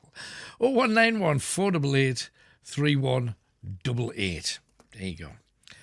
There's another one. Oh, there's a few of these kind of creeping in. Worst smells. This is awful, mind. I have warned you. Hi, Alan. Love listening to the show. My worst smell, this is from DJ Trigger. I was in the DJ stand at work at the nightclub in Sunderland a few years back, which had just opened its doors, and I suddenly felt stomach cramp, and I let out a ripper. We all have. And just as I did, a group of girls came through the door, and they were heading straight to the DJ stand. So I was worried that I didn't want them to clock the rotten smell. So I pressed the smoke machine button to hide the smell. One of the girls in the party asked for a song, and the other one said, "Caw, your smoke machine smells of fart." Alan, I didn't know where to look. I was so embarrassed. Can you please give a big shout out to Duke, my dog, because he loves watching you on my TV via Facebook every week. All the best, mate. Thank you very much. And Duke, sick 'em. 0191 488 3188. Let's talk to Jenny, who's in Ryop. Hello, Jenny. Hello, Alan. Hello, my darling. I finally plucked up courage to speak to you. Hurrah! So, what do you want to talk about, Jenny? Well, when that chap was on about the clubs, yes, my late husband played the organ in the workman's club. Oh my goodness! So, where were you allowed and where weren't you allowed then, Jenny? Well, he was played in the 60s, and I remember. My kids was little, and I didn't go often. Right. But women couldn't go and get a drink. You had to get a member. A man to go and do to it. get a drink. Yes, yeah, absolutely. And that happened. Did you enjoy the experience? Because I thought that it was mainly the nights where they put acts on that the women wanted to be there. The rest of the time they were quite happy not to be in there. Yeah. That seemed to be how. I've heard when my mum was alive. I've heard my mum saying her dear. Yeah. You know, the one you were like looked down on. So wouldn't get a babysitter to go to the club or a pub, Right. or to go to the pictures. Uh-huh. But my husband played like all our married lives, really. He was at Castletown for about 27 years. So were you proud of your man's organ? Oh, yeah. Yeah. He started off on the piano, like. Right, And then he used to go around the local welfare halls and things, when they used to have like a three-piece dance band and that. Yeah. I mean, when we were caught, and we used to go to this guy's house where the lads used to practice, but he's met quite a lot of people, like, in his career. And Yeah, I bet. he passed away at the 8 year this year, and my heart goes out to the last lady about her sister with the cancer, because I lost my mother to cancer, and then I lost my husband to cancer. Oh, my goodness. I'm sorry.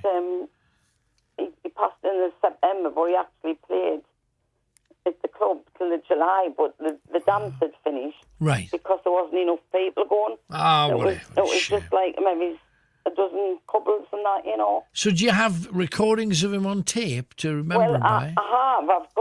I've got one where I think the drummer once, when he was at Rye, took a tape recorder, but it's not like professionally done. It's just like your own... your own version, yeah. Your own version. But at least you've got a bit of him doing his thing. Oh, yeah. Well, I'll go to the local community, so we're hoping it opens up soon. Right. To a little reminiscence group, and if I haven't got a speaker or something, we'll do a free and easy, and right. I do a quiz, and I've got a little bit music. Right. What suits the age group, because we're all getting on a bit. Sure. And we'll just have a quiz, and they're rather like the free and easy, then finish with a game of bingo.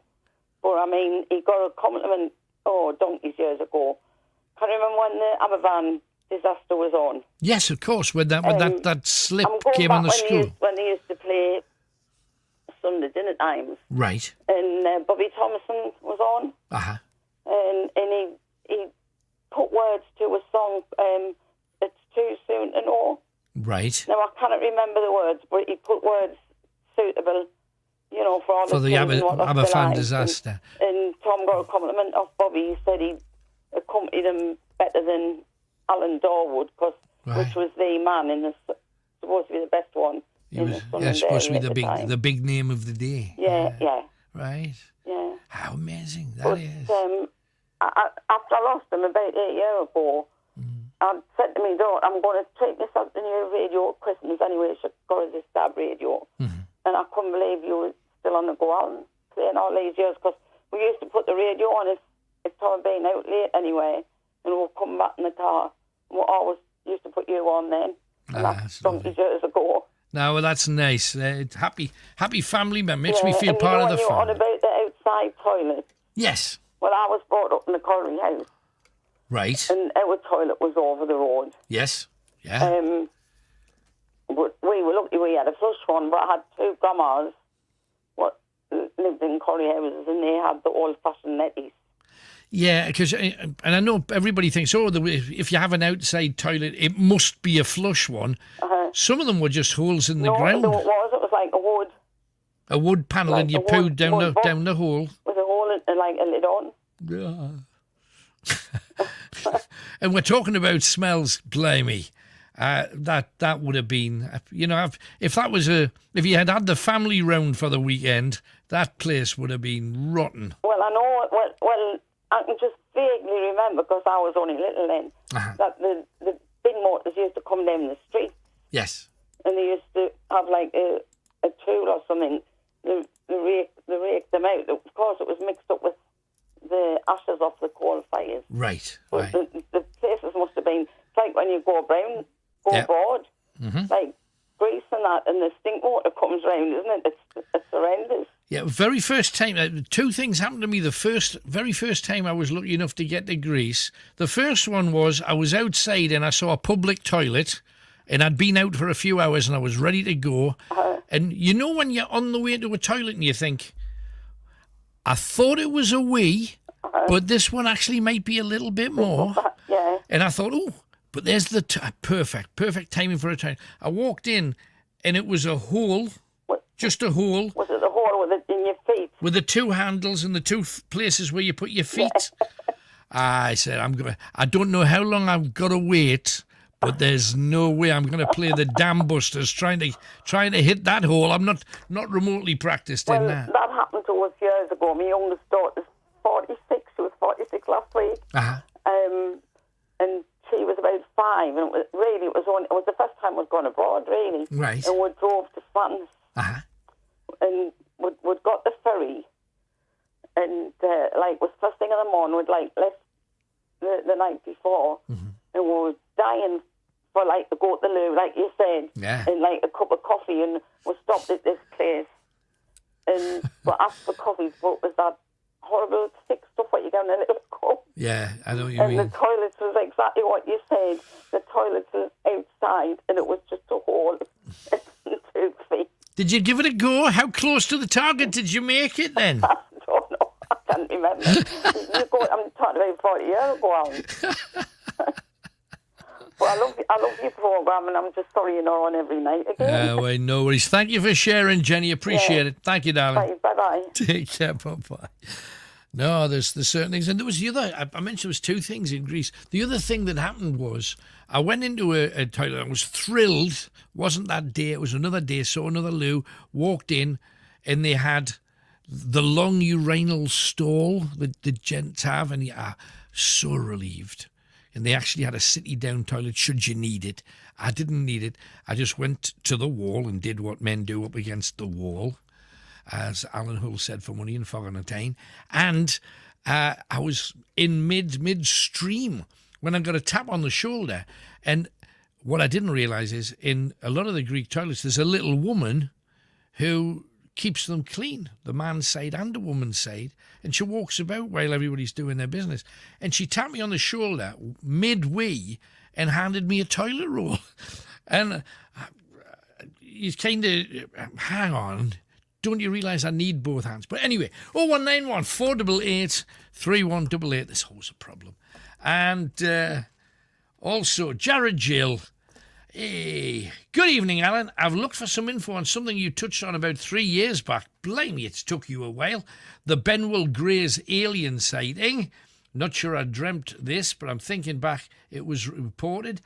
The Gateshead Grey was the big famous one that came up, and we talked about it with the person who saw the alien, and that was in the newspapers. And also the man who on the West Road who spotted Roman soldiers and horses on more than one occasion. The upshot of that story was, he said the Romans had very, very short horses. And that just sounded wrong. So I checked it out and discovered that the horses and Roman soldiers that were housed on that site where Tynedale Community College, Westgate, get it right, Westgate Community College is, knew it sounded wrong, on that very site, because the Roman temple's just down Broomridge Avenue off the West Road, that site was occupied by Spanish Roman soldiers, and they had miniature horses. And there's very few books you can find that information. And yet that's what he saw, looking out of the back window of his house early in the morning. He often caught an image of them. Amazing. 0191 488 3188. Let us talk to Sean, who is in Concert. Hi, Sean. Hello, mate. How are you doing? I'm very well. Thanks for coming on. I've got 3 quick things to talk to you about, right? Right. You've got 4,000 fans come back to football, right? Okay. Right? Yeah. You're getting 12,000 for the FA Cup. Right. You're getting 600 fans in the Crucible. Yes. And you're only allowed bloody 30 at a funeral. Yeah, it's just all the hell, isn't it, really? What is going on, like? Yeah. No, I hear you. You know, this makes me sick to the stomach. Yeah. Then they turned around and said to the ones in Ireland that there were thousands lying in the streets, that they broke the rules. Right. By the footballers, the football pitches, the football stadiums, they're all breaking the rules as well, aren't they? Yeah. I don't understand the difference between having 30 people in a church, especially because churches are massive. They could house probably. I'm sorry for going on about it, like 300. I mean, No, it's a fair comment. My brother died in May last year. Right. And there was only 12 allowed in the crib. Yeah. And in that, even if you're sensible and you separated people out 6 foot, you could have probably tripled that number without any bother whatsoever. But I don't But get they're it. not social. They're not social. I've just watched the clips of the FA Cup. They were all sitting. The majority of them were sitting together. To create an atmosphere. I understand that too. I just can't. Even the royal funeral, and they did everything according to, the rules, because they're setting an example to the people, and respect to them for that. But what a damn shame. Somebody as important as the Duke of Edinburgh, and they're in a church that was big enough for probably 600 to 800 people. And what was the big idea of the Queen sitting by herself? Like? I didn't watch it. Like, I just watched the clips on the news. Yeah, I just can't understand that. No, I'm sorry, but at a funeral, surely somebody from within your own domestic bubble should have been close enough to put your arm around somebody at a time like that. Yeah. I mean, they were singing at the football match today, and you're not allowed to sing in a church. Now, there's something seriously wrong with this government. Like, what have they got against people going to funerals for? It's just, it just seemed to be a double standard. But they're trying to break free of it. I mean, have you not felt a bit freer over the last couple of days, Sean? Have I? Hell, no, not at all. Not at all. Has nothing changed up there? I'll not be free till the 17th of May because my birthday is on the 18th. Like I know it on the lash. So you're counting the days. At the end of the day, it's ridiculous that you've got to sit outside and all your chips are freezing and your pies are freezing and. Right. No, I hear all of that. So you're just not happy in general. No, I'm not happy at all, man. I'm not the only one that's been grieving. You know what I mean? No, of course. Thousands and thousands been grieving. You know, my heart goes out to them. But I don't know. At the end of the day, I cannot understand the logic of just having 30 people at a funeral, and yet they can fill the. For the final of the Crucible, there's going to be 1,700 there in a close. Because they're going to be all sitting together. Yeah, and the thing that I don't understand is if you can have in a large Tesco 300 to 400 people in a shop, and they're all at the same queues. They're all trying to pay for their goods at roughly the same time, and they're all within about a yard of each other. Why can't they have people within a yard of each other at a funeral? At the end of the day, Alan, a funeral is to say goodbye. Yeah. To your loved one. And it's a one-off. Relation. And it's a one-off as well, yes. Exactly. Yeah. And so why allowing all these fans in to I just can't get my head around. No. But anyway, the other one. What's that? About the football. Mm-hmm. The 12 of the European teams have gone for that Super League. What do you think? What do you think about that then? I think it's appalling. I think it's a spit in the eye to the average supporter. I hope the fans don't turn up. Right. Yeah. It would serve them right. You know, because it costs our $2,000 for a season ticket at some clubs now. Mm-hmm. It'll be 4,000 in that. Yeah, and also, but there's no promotion, there's no relegation, there's no cups. You cannot play for your own. Like you cannot play for Ireland, you cannot play for England. That's one of the rules where you cannot play for your own country. You just play each other over and over and over again. Sounds like a recipe for disaster, but I just can't believe they signed up for it without asking the fans. Do you think these billionaires are not interested in football? They're all interested in American football, and you know they don't give a damn about the sport anymore. It's all, the billionaires have ruined the game, man. Yeah, can't argue with it. I just think the one person they should have asked about it, the fans. Ask the fans. I guarantee you, 90% would be against it. Yeah. They don't give a damn about the fans, Alan. The fans are finished. Seems to be the case. And the funny thing about the toilet thing, right? This is the last thing, right? All right. I was at the Gateshead interchange, you know, and they've got two light bogs, 20 pence to get in, you know. Right. And I thought, I'm busting for it. I can't wait any longer, like. So I didn't realise about the women and men, like, you know, on the door, you know, the black things with the women and Right. And I put me 20 pence in, and I thought, oh, champion, the green lights come on, and I went in, had a wee, done my bit, washed my hands, you know, cleaned the thing, you know, and then come out in this. Hang on, you said cleaned the thing. What did you take a toothbrush in there with you? No, clean your hands. Oh, your hands. You know what I mean? You know, now I thought, yeah, there's a funny smell of perfume in here, like. Mm-hmm. And it was stinking of perfume, and I come out, and this old granny, she says, you're in the ladies' bugs. I says, Pet, I didn't realise. I just seen the green light on, put me 20 pence in and opened the door. I didn't realise I was in the women's bugs. Do you feel? You know what I mean? But do you feel when changed I came out, by the experience? I felt a right booby, you know, coming out in this little woman. I thought she was going to hit us with me handbag, with a handbag. She says, don't do it again. I'll recognise your face. That's you, told. Hey, that's constant women. You know what I mean? But I mean, I was busting, Alan. You know, and as soon as the green light comes on, you put your 20 pence. Done. Hey, no, don't worry about it. You know what I mean? But it's crazy. Your picture will be on the wall next time, mate, Sean. Be careful. Good talking to you, man. Thanks for coming on. Take care, mate. All the best. Bye-bye. So, ever got into the opposite sex's toilet? Tell me that story. 01914 488 3188. Now, Moloko had a Moloko. I always called them Moloko. Is it Moloko or is it Moloko? It is Moloko. Yeah, Moloko. Tony called them Moloko earlier, and I said Moloko. Anyway, they had a massive hit. I talked to the singer, who's got a great voice, Róisín Murphy, and asked her about, like, fun stuff. What's the worst thing that's ever happened to the Róisín Murphy body? Accidents, operations, howling, screaming, pain. How have you suffered? Oh, I head-butted a chair while I was on stage in Moscow at very extreme force and split my eyebrow open. Oh. That was awful. And being in hospital in the middle of the night in Moscow and being told by the Russian doctor that I should go home and see my plastic surgeon.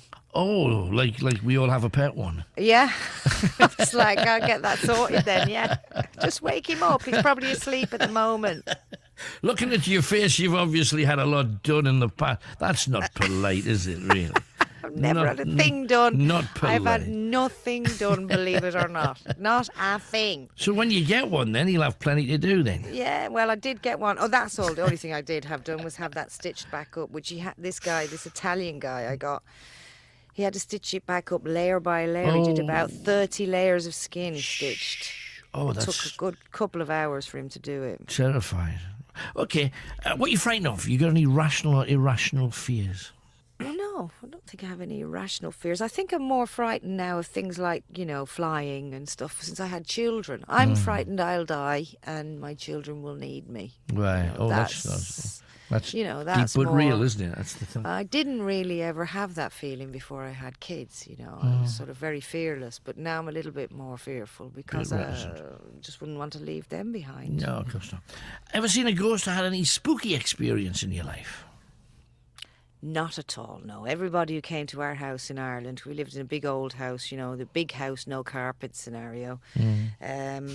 They used to come and they would always think that there was ghosts, like friends staying the night and stuff. They would always think there were ghosts. And I used to say, well, if there are, they're more frightened of us than we are of them. Well, they're not going to mess with you, darling, I'm telling you. They're not going to mess with the Murphys. We move into a house, the ghosts move out.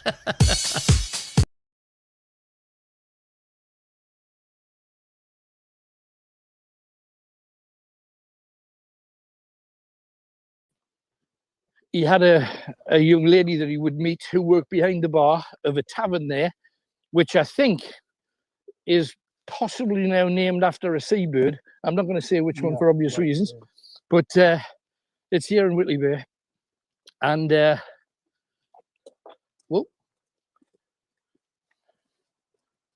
nice to the left, could be another bird. We could be utterly ruining their bedtime routine.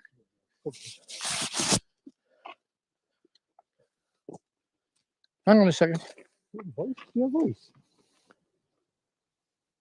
I don't know what I got. I got a mumble or a whisper. Mumble or a whisper. Not sure what it was.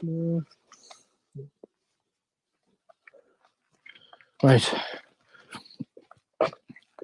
No, Jingling Jody was visiting this woman in Claremont, where we're going, because we're heading to Claremont now. And, oh, stairs. Oh, you didn't tell me there were stairs. I'm going to need roping to you to get up these. Oh, come on. You just... I got nettled before as well while you were visiting the beach. Oh, yeah, I can get up there. Yeah. No, Jingling Jody visited Claremont. And while he was chatting up his beautiful woman behind the bar, a guy came in who was with the customs, and they heard the rattle and the chinging of his fetters, and they knew it's the pirate they call Jingling Jody. And he tried to make a run for it. He got to the door when he got shot in the back of the head by a musket that came out of his right eye. And that was the end of Jingling Jody. Oh, was it? Hang on. I got some in there as well. Did you hear that?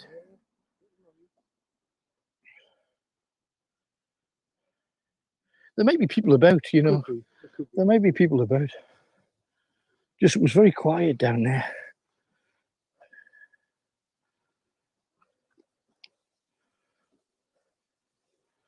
Just while you are where we are, just worth a look, isn't it? Now, you might think that's the end of the whole Jingling Jody thing. However, the king heard the bird, you think?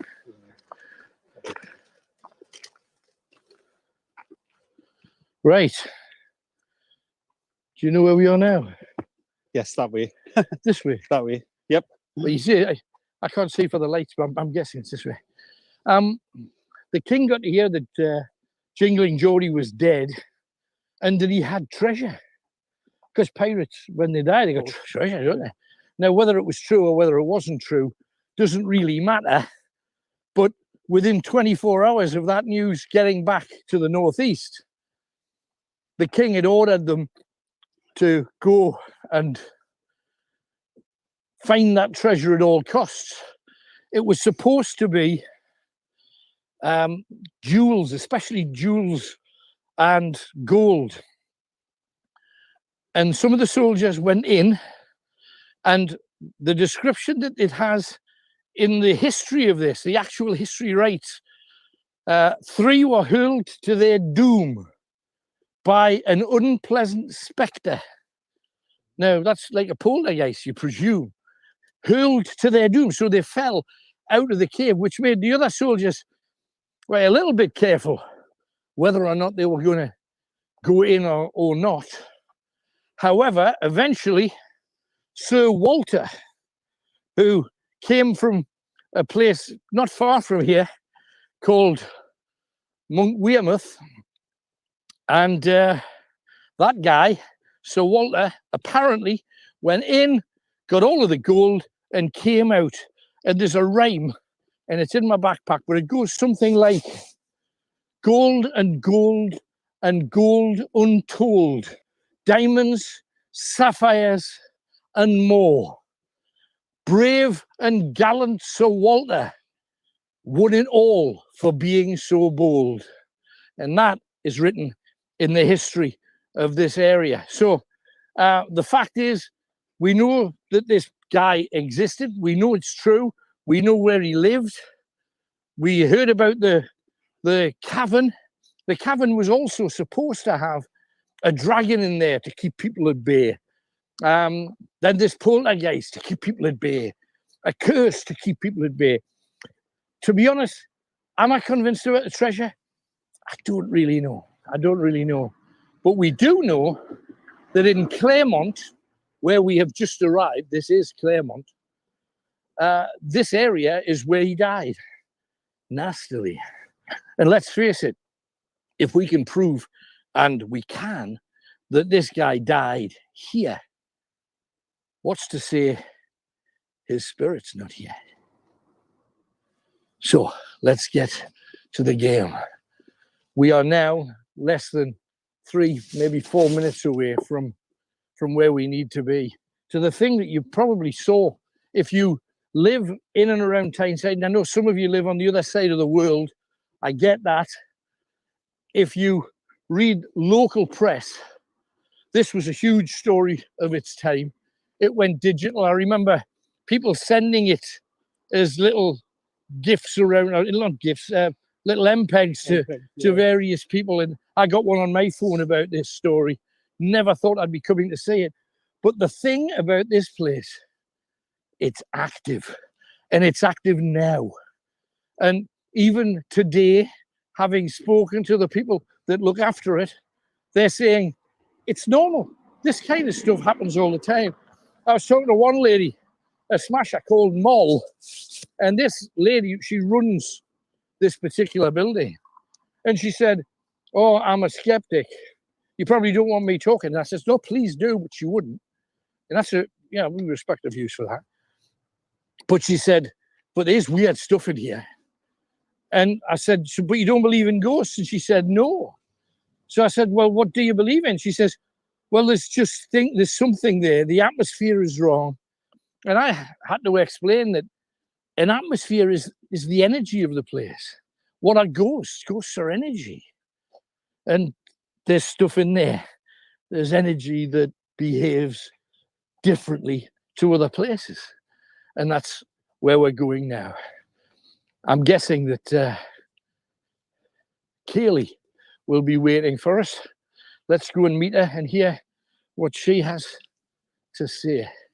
This is the place. And you know, we talked last week, just before we finished, to say that we visit a lot of castles and stately homes and mansions and all those kind of places, cemeteries, places where you would expect there to be stains left by history. More than 90% of people sighting spirits in their own homes. It's the knock from the attic. It's the dark shape that moves past the door. It's the creak that you put down to, that must be next door. Or maybe a heavy truck went past. There's stuff going on. I believe the spirit around each and every one of us all the time. But in this place, it's supercharged. Let's go and have a look. Let's give the door a knock.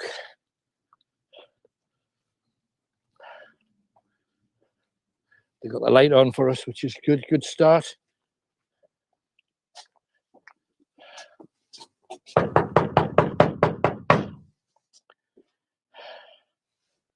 And here she is.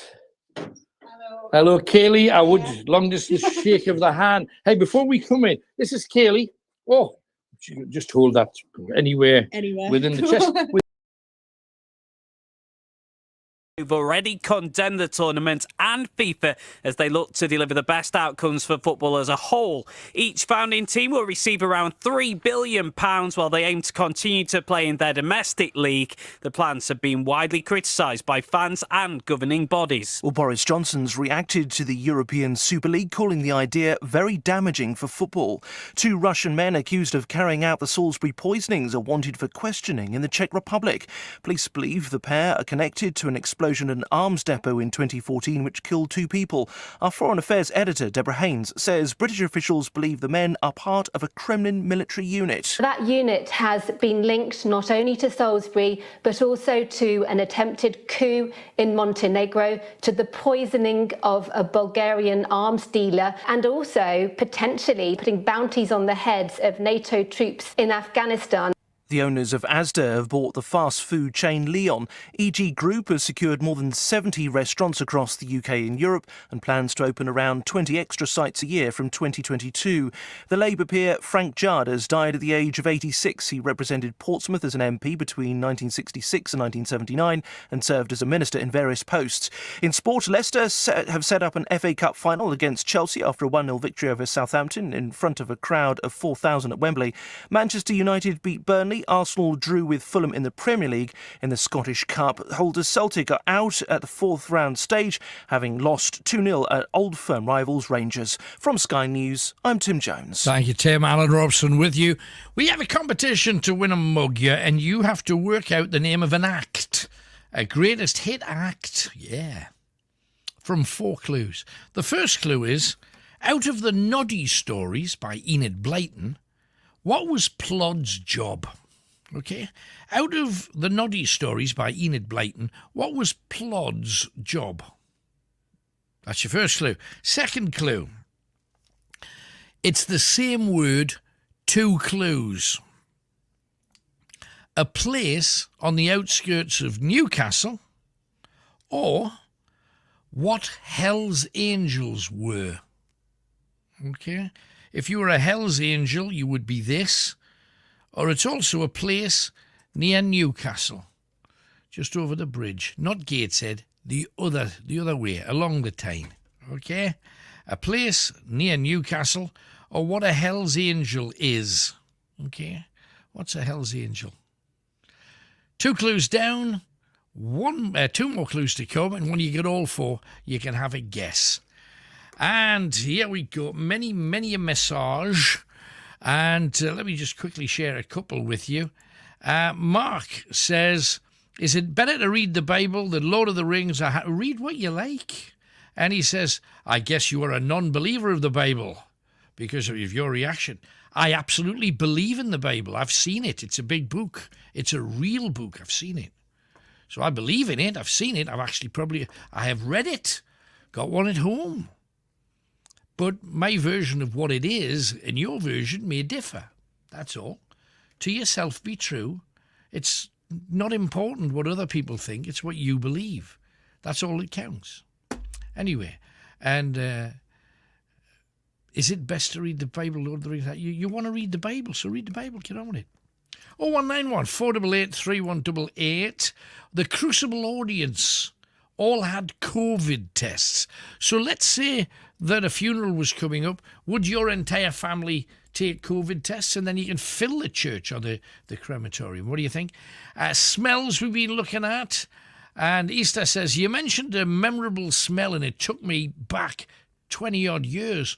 40 years. As a kid, the bacon, egg, sausage, black pudding with me nana's homemade stotty. A stotty that would sink a duck, he says. On a Sunday morning from me dad, before he went to the club at 11:55, you could set your watch by him. There you go. 0191 488 3188. And finally, Chris says, I don't think it would be appropriate to be naked at work.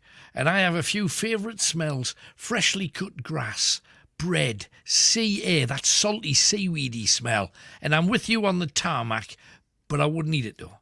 My scent, oh he has a scent, Issey Miyake, lush.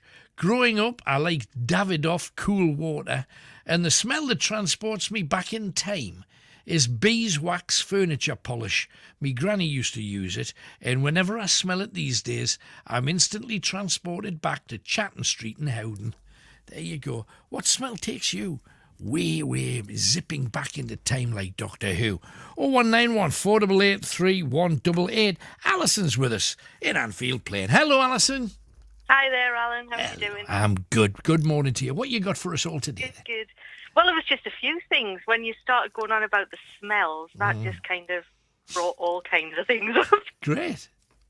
So it was kind of, the first one that I mentioned was I lost my partner when he was 29. Oh, my goodness. And he always used to wear jupe. Oh, my. And that's a really particular scent as well. It is, yeah. And it's really funny because if I'm ever out now, like it's 18 years ago, but if ever I'm out and I walk past somebody that's got jupe on, it's like it kind of transports you back to like, and just makes you. It's a really strange thing. It makes me smile so much when I smell somebody, and it's weird because I don't even like it that much. No, but this is the thing, because I used to wear something.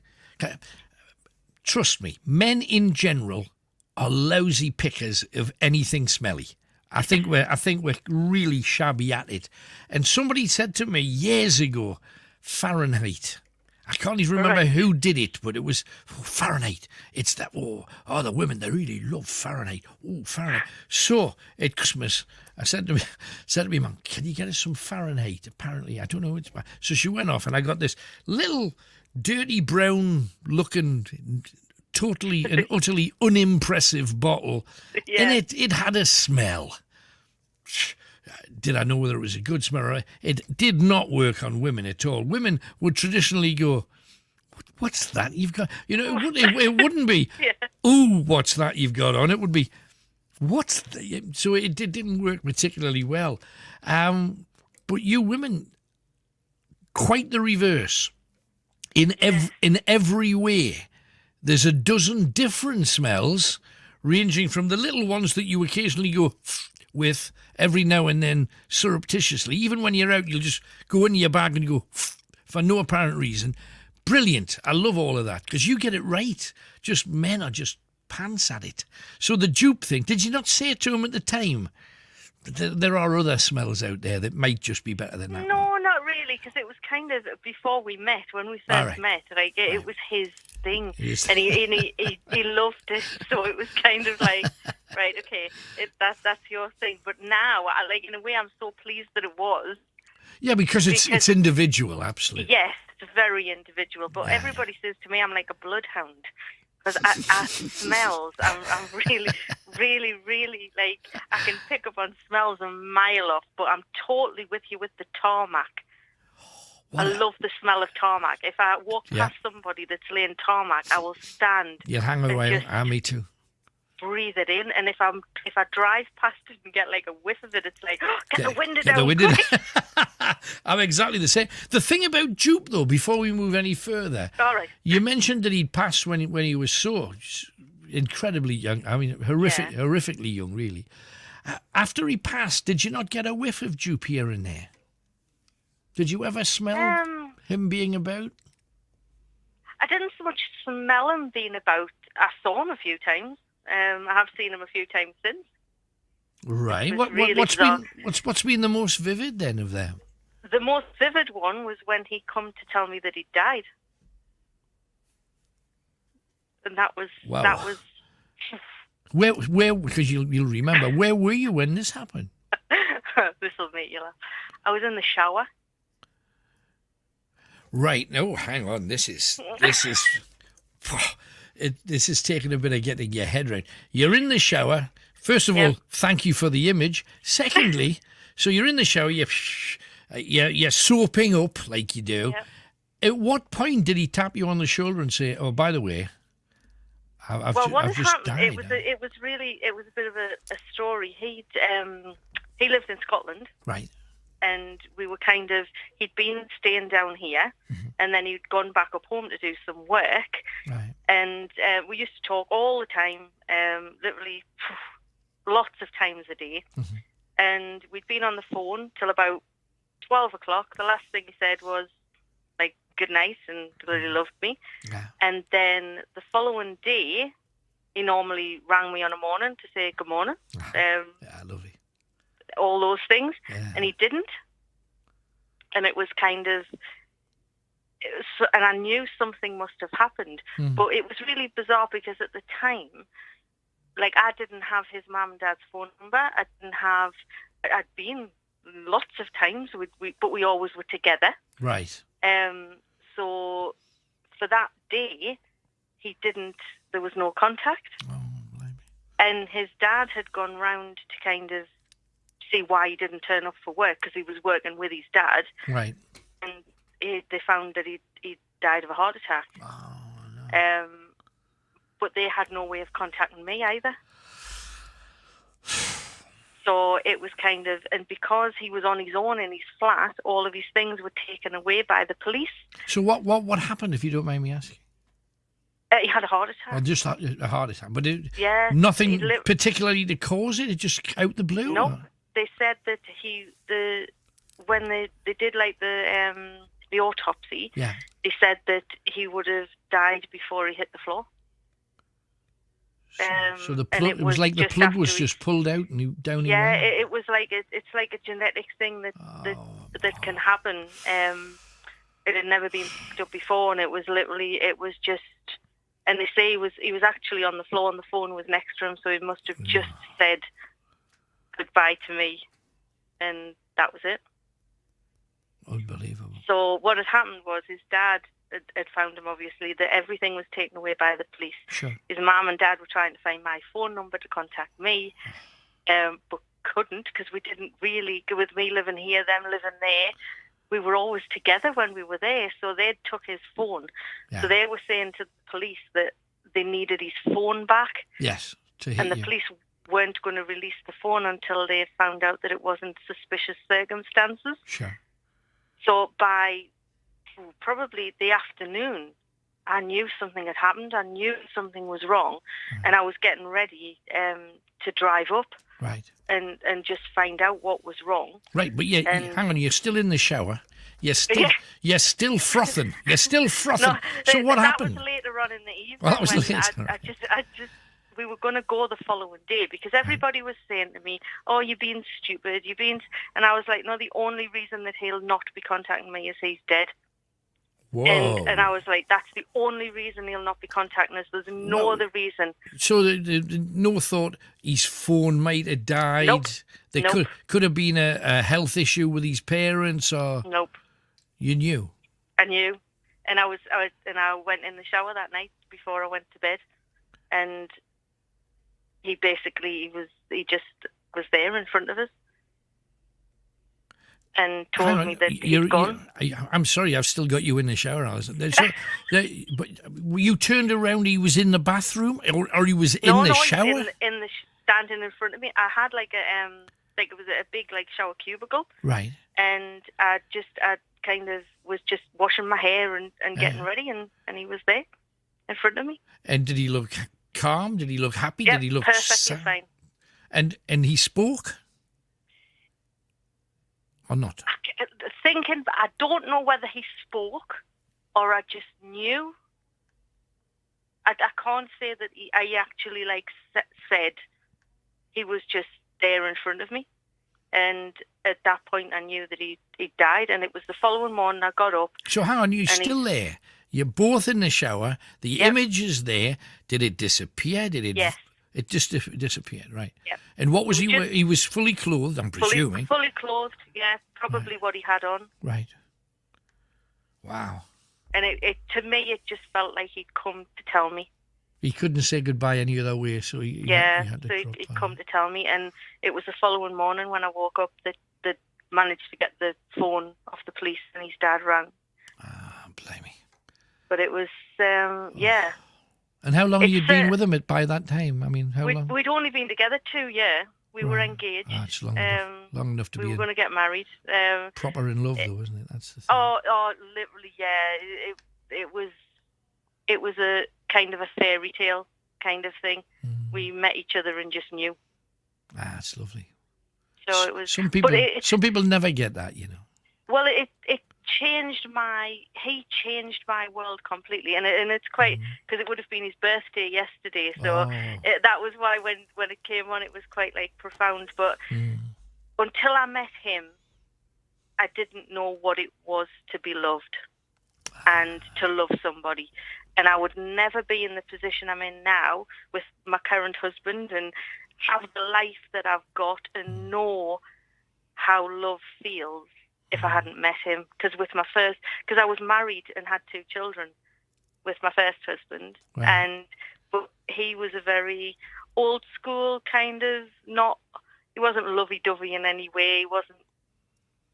He never felt like adored and cherished and things like that. But when I met Derek, that was that changed completely. He worshipped the ground I walked on. Not wishing to upset any current apple cart, how does your husband feel about the fact that you have this beautiful, vivid memory of another man?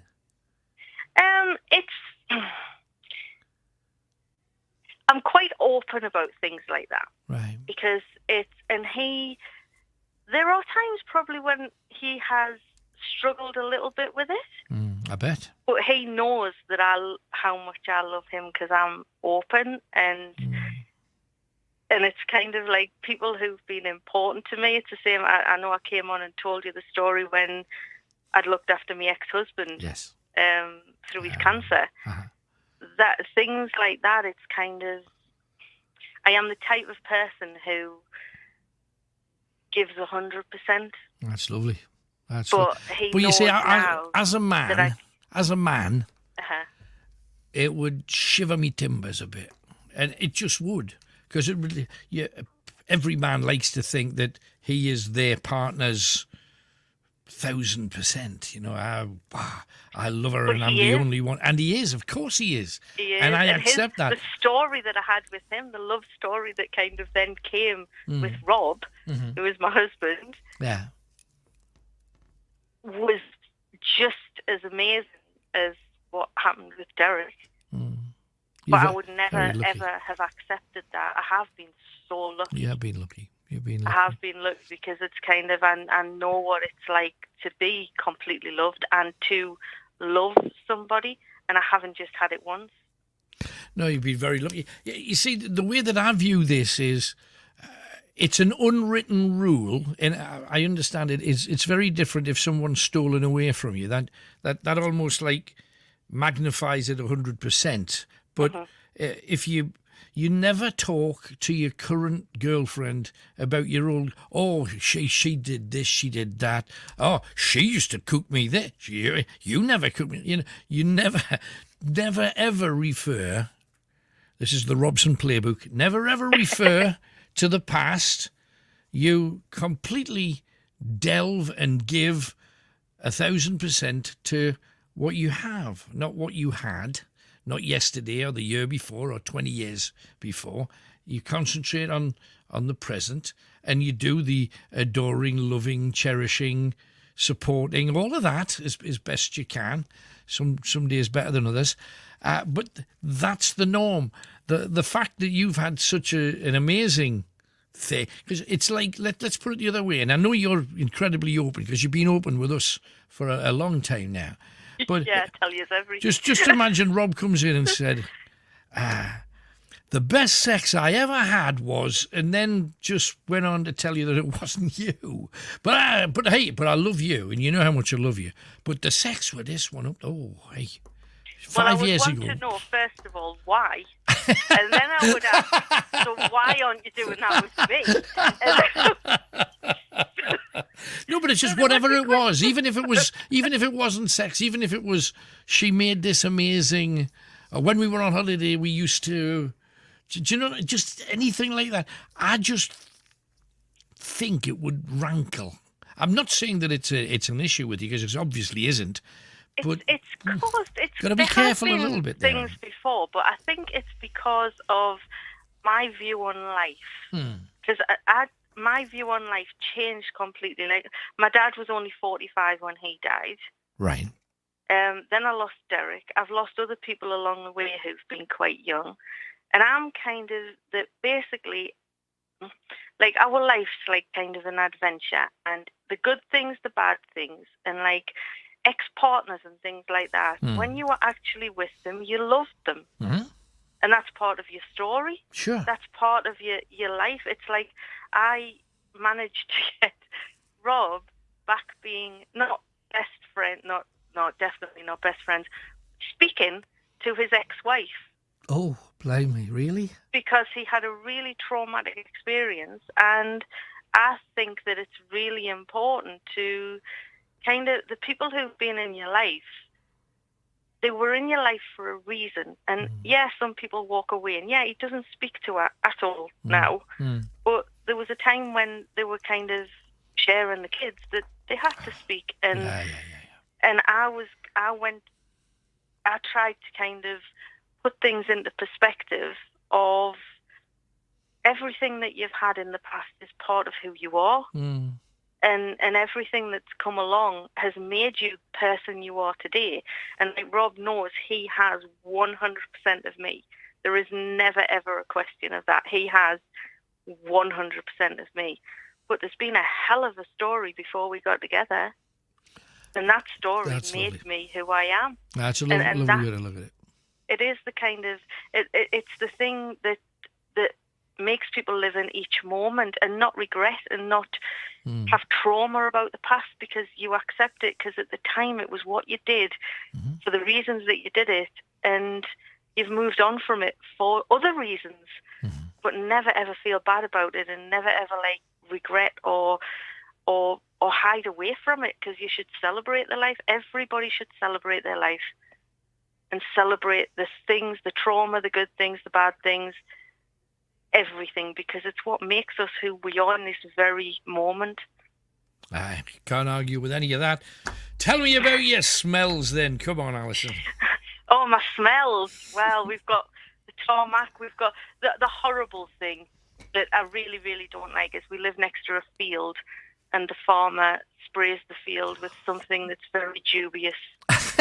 That's very dubious. What do you mean? Well, it doesn't. Well, you would think it would be like a manure Right. which I quite like farmyard smells, but not that one. But it's something that it's not nice. But because the side of our house, actually, we're probably about 4 foot away from the fence of the field, which is the side door of our house, it ends up getting, if the door's not shut, it would fill the kitchen. Right, yeah. I mean, so I know really some of them do it with like a slurry kind of thing. You know, they save it from cattle. Somebody's told me before it's chicken poo manure. Right. I tried to say, I had to stop myself there from saying No, I know. If I'd have been off the wireless, I would have said it too. So don't worry about it.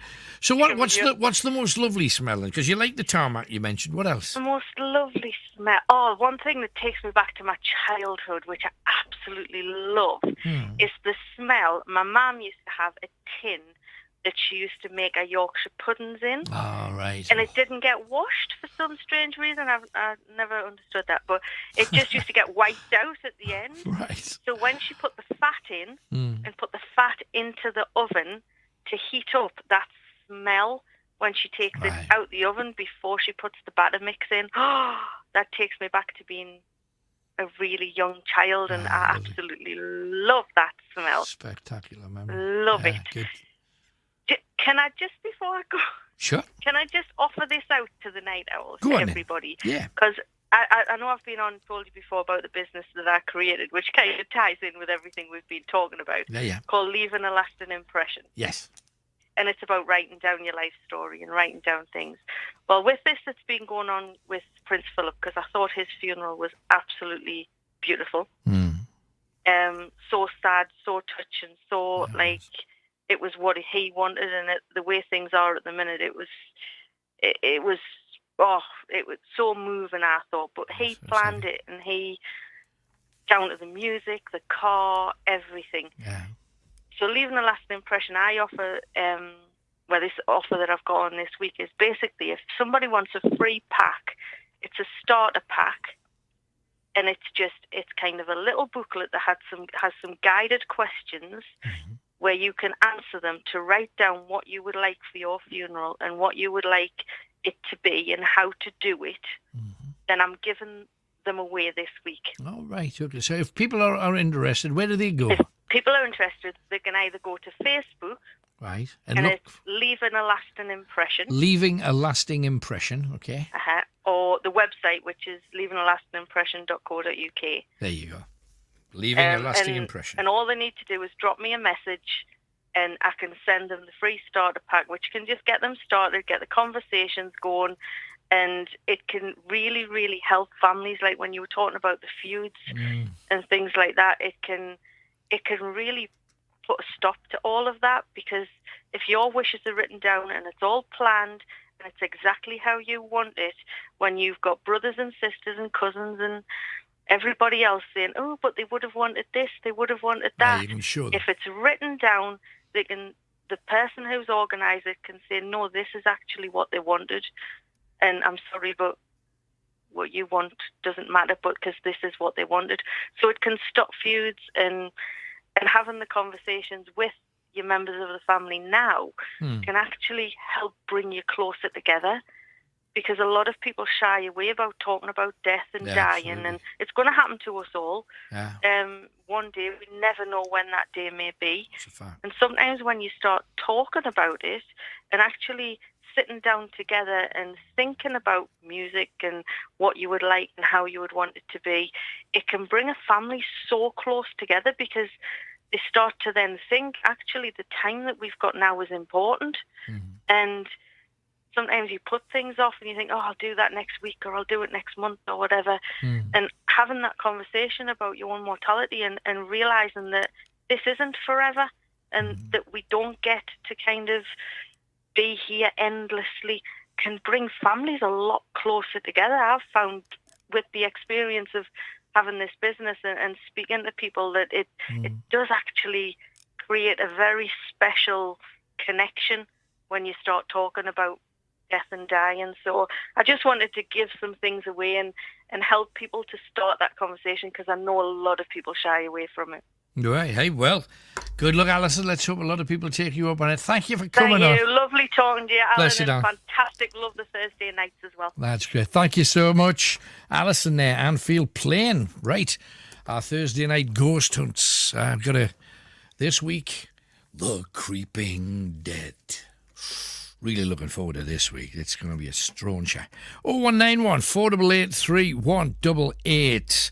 Time for another star out, and it comes out at night. But before that, let's talk to Christine, who's in Wallsend. Hi, Christine. Hello, Alan. Hello, my love. What you got for us all? I want to talk about a few smells. Yes. One, 2 3 back, the gran used to make homemade bread and bread buns. Yeah, lovely. Instead of putting it in front of the coal fire, like the rice was put in the oven. And I just love that sort of smell. Yeah. You know, just sort of. Filled the whole house, I bet. I couldn't wait for it to come out of the oven. You know, just put in the oven waiting for it to come out. Yeah, was the smell of coal. Cool, yes. Because I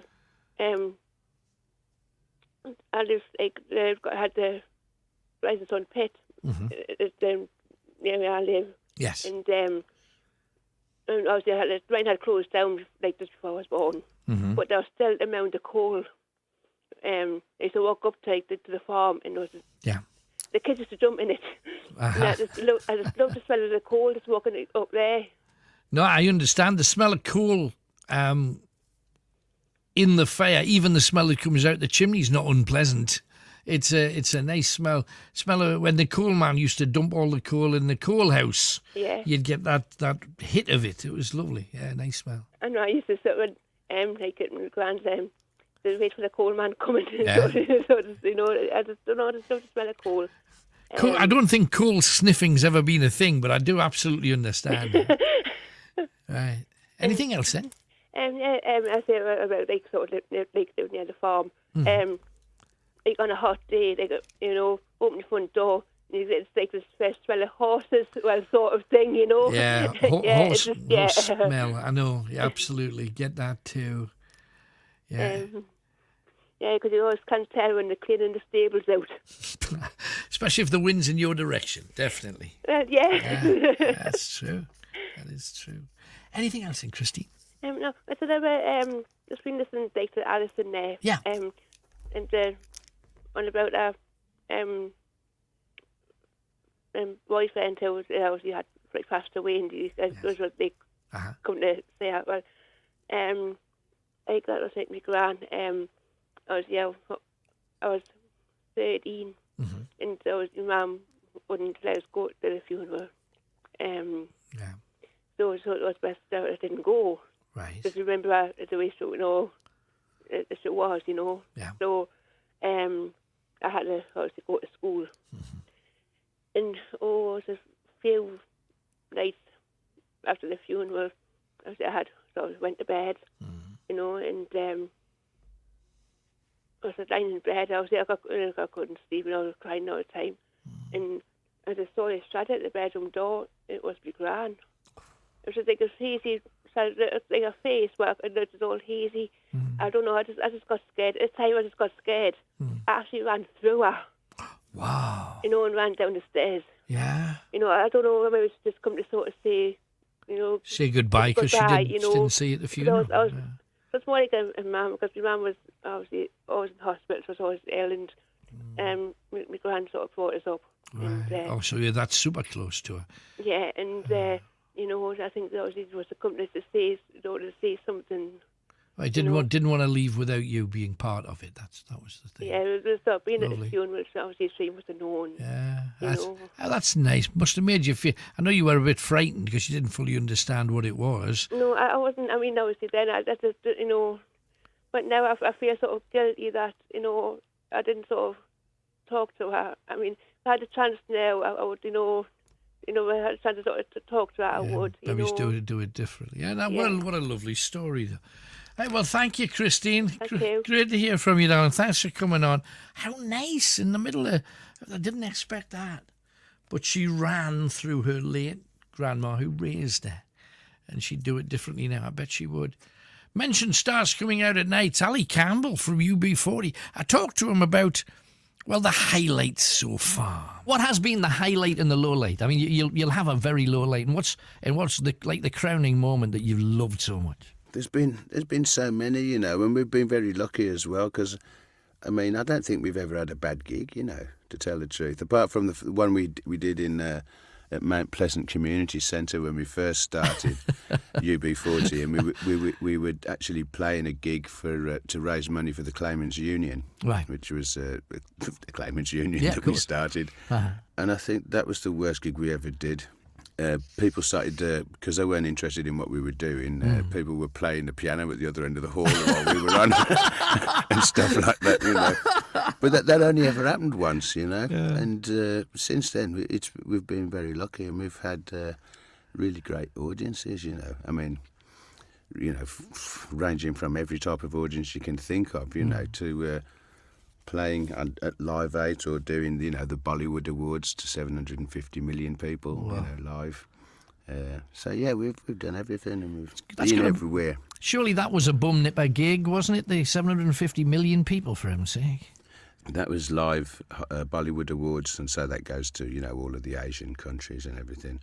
And that was pretty amazing, because you looked at the what you could see from the front of the stage, and it was very high tech. Yeah. And lots of things going on, and TV screens and all this. And then you went to the back, and it was all made of sticky tape, gaffer tape and bamboo, and lollipop sticks. The whole thing was held together, you know, like a shanty town. And yet it looked really glitzy from the front. It looked fantastic from the front, and I wouldn't have got on if I'd have seen it from the back, trust me. And that was, at that time, we got held up by an elephant in the traffic as well, which was pretty cool. Yeah. I got held up by a family of pigs on Kingston, one of the main streets through Kingston.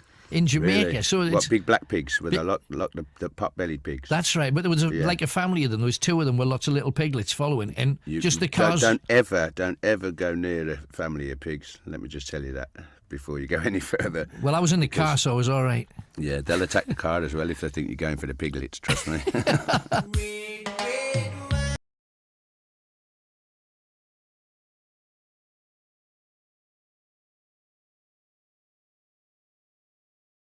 This out tonight. You run your own paranormal group called Paranormal Newcastle. Yeah, that's the one. So obviously she's open to stuff. First of all, the stuff that Molly, the boss, has experienced here. What kind of things has she told you about? She's told me a lot of things. She tries to rationalise things, which is really good, because that's what we all do. Absolutely, 100%. I mean, she's experienced a lot of things, so she doesn't like the atmosphere in one of the rooms. She really doesn't like it. Like, I don't. She says she doesn't go in there, though. She chooses not to go into one of the rooms that she runs, which is just kind of odd. A lot of people don't, so it's not that I don't like it. A lot of people who've walked in don't like going in that room. Right. During the day, you know, you get people who play snooker. They don't notice anything. They go in and play snooker, but other people do. So people do notice it and actively not want to go in. Now, before we go in, I want your stories too. Now, with respect to you mentioned that back in a previous regeneration of the building, it was a working man's club. Yeah. And the toilets weren't where the toilets were. It was a different room, a room of different sort. But the ladies I've got to go into the ladies' loo. Now, this is, I might as well explain. Well, apparently the ladies' loo has got something going on. So both me and Molly have heard this. You can be in the toilet, and I mean, I'll tell you, I was in once, and I worked here as well as my dad's bar as well. So I come in and I hadn't turned all of the TVs on, so there was no noise, nothing was on in the building. Right. Walked into the toilet, and I heard somebody outside go, and I thought, oh, there's a customer come in. So I darted out thinking that there's somebody there, and there was not anybody there. And there was another time where I've been in and I've heard glasses being put on the bar. For one, there wasn't any glasses on the bar to make the noise. Right. And two, there wasn't anybody except in the small room which we were talking about. And I went in and I asked them, was that you? And they said no. Mol's also heard the sound of glasses on the bar when she's been in the toilet as well. So it's something that not just me has experienced. She'll rationalise it, and I would try to. It's just hard to put. Well, when I was talking to her as a skeptic, and she's a skeptic, and absolute respect to skeptics, because as far as I'm concerned, a skeptic's only somebody who hasn't seen one yet. Because I was the biggest skeptic in the world, and I ended up having to eat just bucket loads of humble pie once you've actually seen something that you absolutely can't explain. But when I was talking to her, she absolutely believes there's not a. She can call herself a skeptic as much as she likes. I'm not going in there with that energy in there. And you think, if she'd have said, I'm not going in there because of the ghost in there, whatever you want to call it, it's kind of the same thing. But talk us through this viral incident that happened. Were you in at the time? I was. I'm in the video. I was talking to my friend. So my friend Alex was sat at the bar, and because I'm quite often drinking in the bar, I happened to be in the video, unfortunately. Wrong kind of spirits, Kaylee. Wrong kind of spirits, maybe. But I was stood talking to my friend, and there was Mol was behind the bar. So Mol, who you met before, was behind the bar working. A customer had just been drinking, and it was a pint of Coke. Had put their drink on the other side of the bar. She collects it, brings it over to the main bar. As I say, it was cold. It had just been drank out of by a customer. Put on the bar. We're talking, and it just exploded. But there's nobody within like 5 feet of this thing. It was, so the bar's about here, and I would have been sat at the seats here. She's behind. Did you get shattered with it? Did you? Probably, yeah. It made a really loud noise. So on this video, I go, it's quite dramatic. It's the video is of the CCTV, so it's nobody videoing it. It's getting ready for when the glass goes off because he's standing there with his slug gun. Yeah, it's the CCTV. Loads of people have tried to rationalise this because there's a bar down by the River Tyne, Gateshead, that had a similar experience of the Central Bar. Had an exploding glass, and everybody came up with it. Well, that happens all the time in bars, and it doesn't. So it just doesn't happen all the time in bars, because they wouldn't have gone viral if it happened all the time in all the. And they say, oh, it's when there's water on the bar. It's when it would be dangerous to go to a pub if that was normal, because it shattered like a proper explosion. Really exploded. There was glass all over the floor and everything. It went, and as I say, like it's like the customer had just been drinking out of this, so it's like saying that could have shattered in his hand, the customer's hand, absolutely, or his table. No, and it didn't. It shattered on the bar. And the great thing about it since though is that Tony came down here. I think it was Tuesday of the week, just to have a look around and see, well, where are we going to be able to place ourselves to check this place out. And he said he was hearing stuff all the time and the place is empty. Yeah, it happens. It's usually when the place is empty as well. So like now, and there's not been anybody in for a while, so you've got little clicks and little the building makes itself known. Right, so you ready? Let's go in. After you. When you're in, I'll bolt the door. Yeah, no, okay, we can do that. Right. Just gotta being bolted in now. No, there's no escape. That's great. No, lead the way. We know that this place is closed at the moment, because you're refurbing and getting ready for when for when we can let people back when in. normality It'll be returns, whatever that's going to be. So apologies for the mess and watch your step. No, we love the mess. This is the best time to visit a place like this, because obviously if it was open, we wouldn't be able to do this. No. I've got a story about this door. Well, hang on, while we're here, tell me the story of this door. So I was A place near Newcastle, night, or what a Hell's Angel is. Place near Newcastle, or what a Hell's Angel is. Okay, 2 clues down, a third clue in about 10 minutes. But we've got Julie from Darlington. Hello, Julie. Hi, Alan. Hello there. What are you talking about? I'm good, thank you, darling. What are you talking about tonight then? May talk about nice smells or smells, and just wanted to talk about the Duke of Edinburgh's funeral as well, maybe. Okay, a little bit. Dive in, absolutely. What did you think of it? Were you... I thought it was amazing. Yeah, I really enjoyed it from start to finish. I actually forgot that it was on, but my friend, Facebook, what do you call it when you... Like notified you to... Busy orders to talk, to chat, and said she was watching it, and I thought, oh, well, I'll... Yeah, put it on. I'll give it a go. I might not enjoy it, and I thoroughly enjoyed it from start to finish. It was lovely. I was working on some stuff at the time, and I clicked it on because it was good kind of background stuff. It wasn't anything that I was going to sit there and go at fully, but I just felt really sorry for the Queen. I just sitting on a Todd. It was like, oh, blimey, that's hard. That's hard. Yeah, I know. That's the thing. Yeah, but you thought it was an amazing day though for him. Yeah, I thought it was an amazing funeral, and he's obviously planned it, absolutely to the letter, really, hasn't he? What did you think about everybody's obsessed with the link between Harry and William and all the rest of it? They had, I think, one of the Phillips clan in between the two of them, just in case they wrestled at any point. Well, they made it up at the end, didn't they? They were talking, so... Looked like it. But that's what funerals tend to, reconcile families. It happens quite a lot. Yeah. I think, Were you glad that Meghan didn't show? Or should she have? I wouldn't say glad. I mean, I've no feeling either. It's their... I feel it's, even though they're public figures, it's their...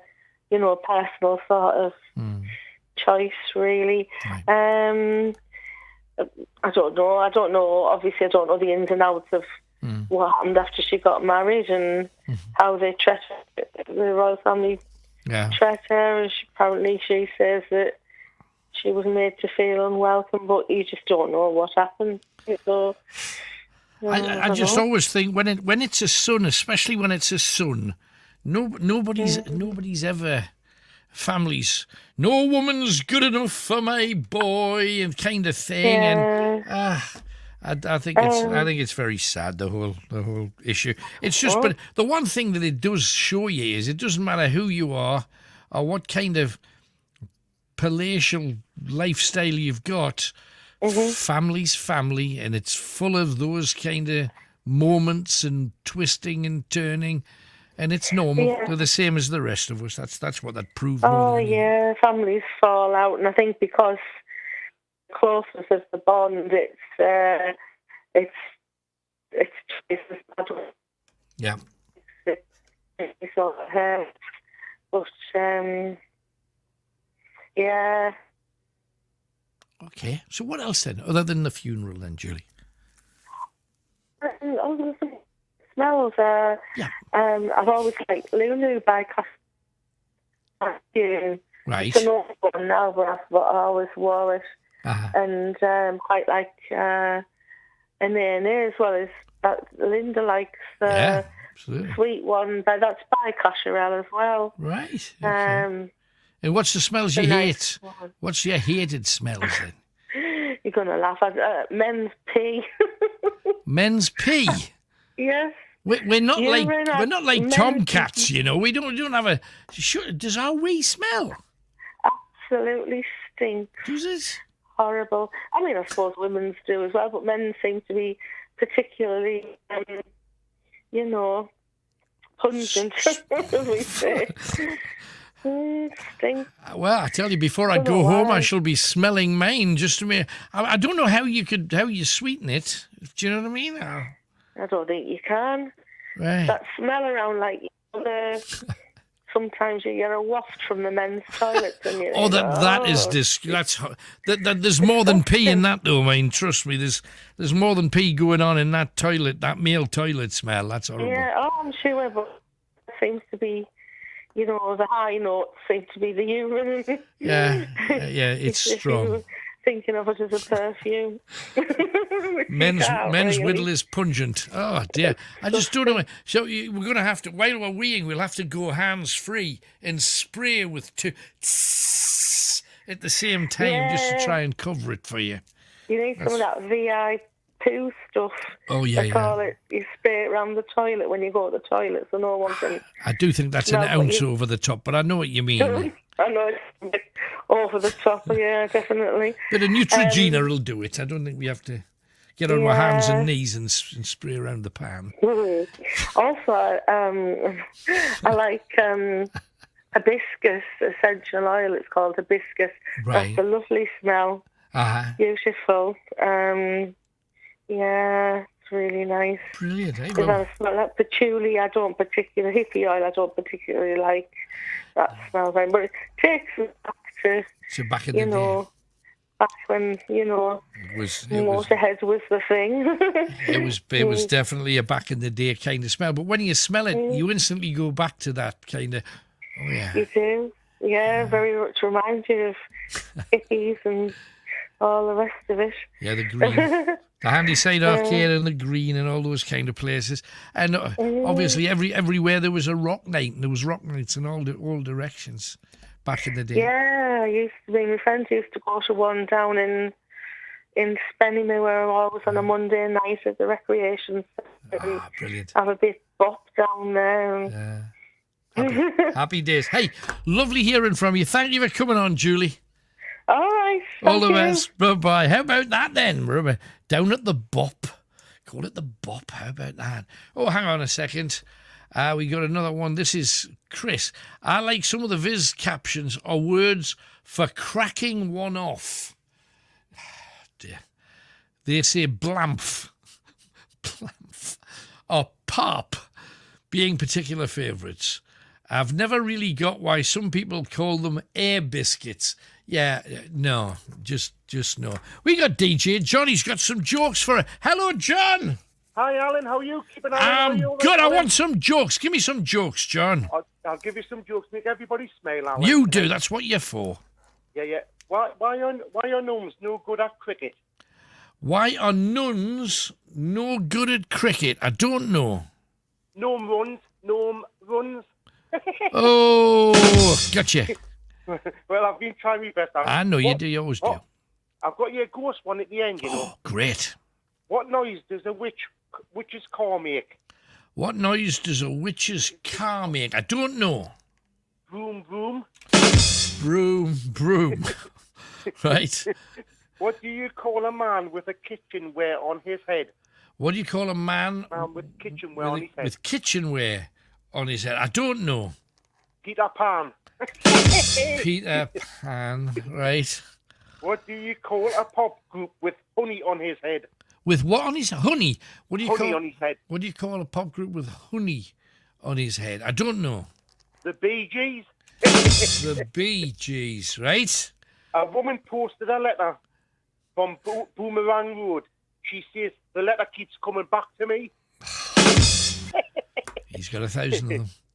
Two cats get in trouble. They get a kitten warning. They do. Brilliant. If a man's got a hand over 1 year and a machine on the other year, he's an engineer. He's an engineer. Right. I'll keep the ghost one last, Alan. Okay, you save it up. Yeah. What do you call a woman with lots of farm animals round her? What do you call a woman with lots of farm animals round her? I don't know. Thoroughherd. Thoroughherd, right. Yeah. And me last one, Alan, just to let somebody else on for tonight. Now, well done. Yeah. Why have lifts not got ghosts? Why have lifts not got ghosts? I don't know. Because they lift their spirits. Because it lifts their spirits. Very good. Thank you, DJ John. Thank you very much, Alan. Take care, everybody. And you, bye-bye. There's DJ John, just doing his best to break a smile. I hope he did. 01914 488 3188. Another star. Come on. This time, let's go to the jam. We heard Paul Weller on the show a couple of weeks ago. This is drummer man Rick Buckler. And asked him a few questions, actually. Let's find out what they were. What's the worst thing that's ever happened to the Rick Buckler body? Accidents? Oh, there's howling pain. Loads. I turned my car head over heels when I was driving home with John Weller sitting in the car next to me. Oy. And we'd been up postering the London with some advertising, some gigs. And we had a bucket of wallpaper paste in the front. And we hit these roadworks underneath, like they used to put old railway sleepers in the middle of the road. And we hit one and we went straight over, like rolled over, bonnet over boot. And of course, luckily we got out of the car and walked away. And John Weller turned around to me and he said, my brains are all coming out. And it was all this wallpaper paste, do you know what I mean, that was everywhere. So that wasn't a great. I think I broke my ankle in that one. I mean, I've put my foot through glass windows and I mean, I'm not exactly accident prone, but it's that rock and roll lifestyle. What are you frightened of? You got any rational or irrational fears? I think, like most people, I can stand heights, but I don't like them. Right. You know, I don't think there is much that I would say that I was actually afraid of. Which, but I find that took place. So let's get in. Yeah, this is the famous thing. There is the CCTV camera, and I think it was about here. Was it? Yeah, it was. It was about there when I just. And the thing that made it more interesting was there was I think it was a couple of people sitting back here, and they just kind of went. To me, I would have been. I would have been upward. I would have hit the ceiling. Me stood there, and the glass probably shattered, so I had gone. And Mole went. You could see her jump as well. Yeah, it was mad. It was. Indeed. I mean, it's never happened again.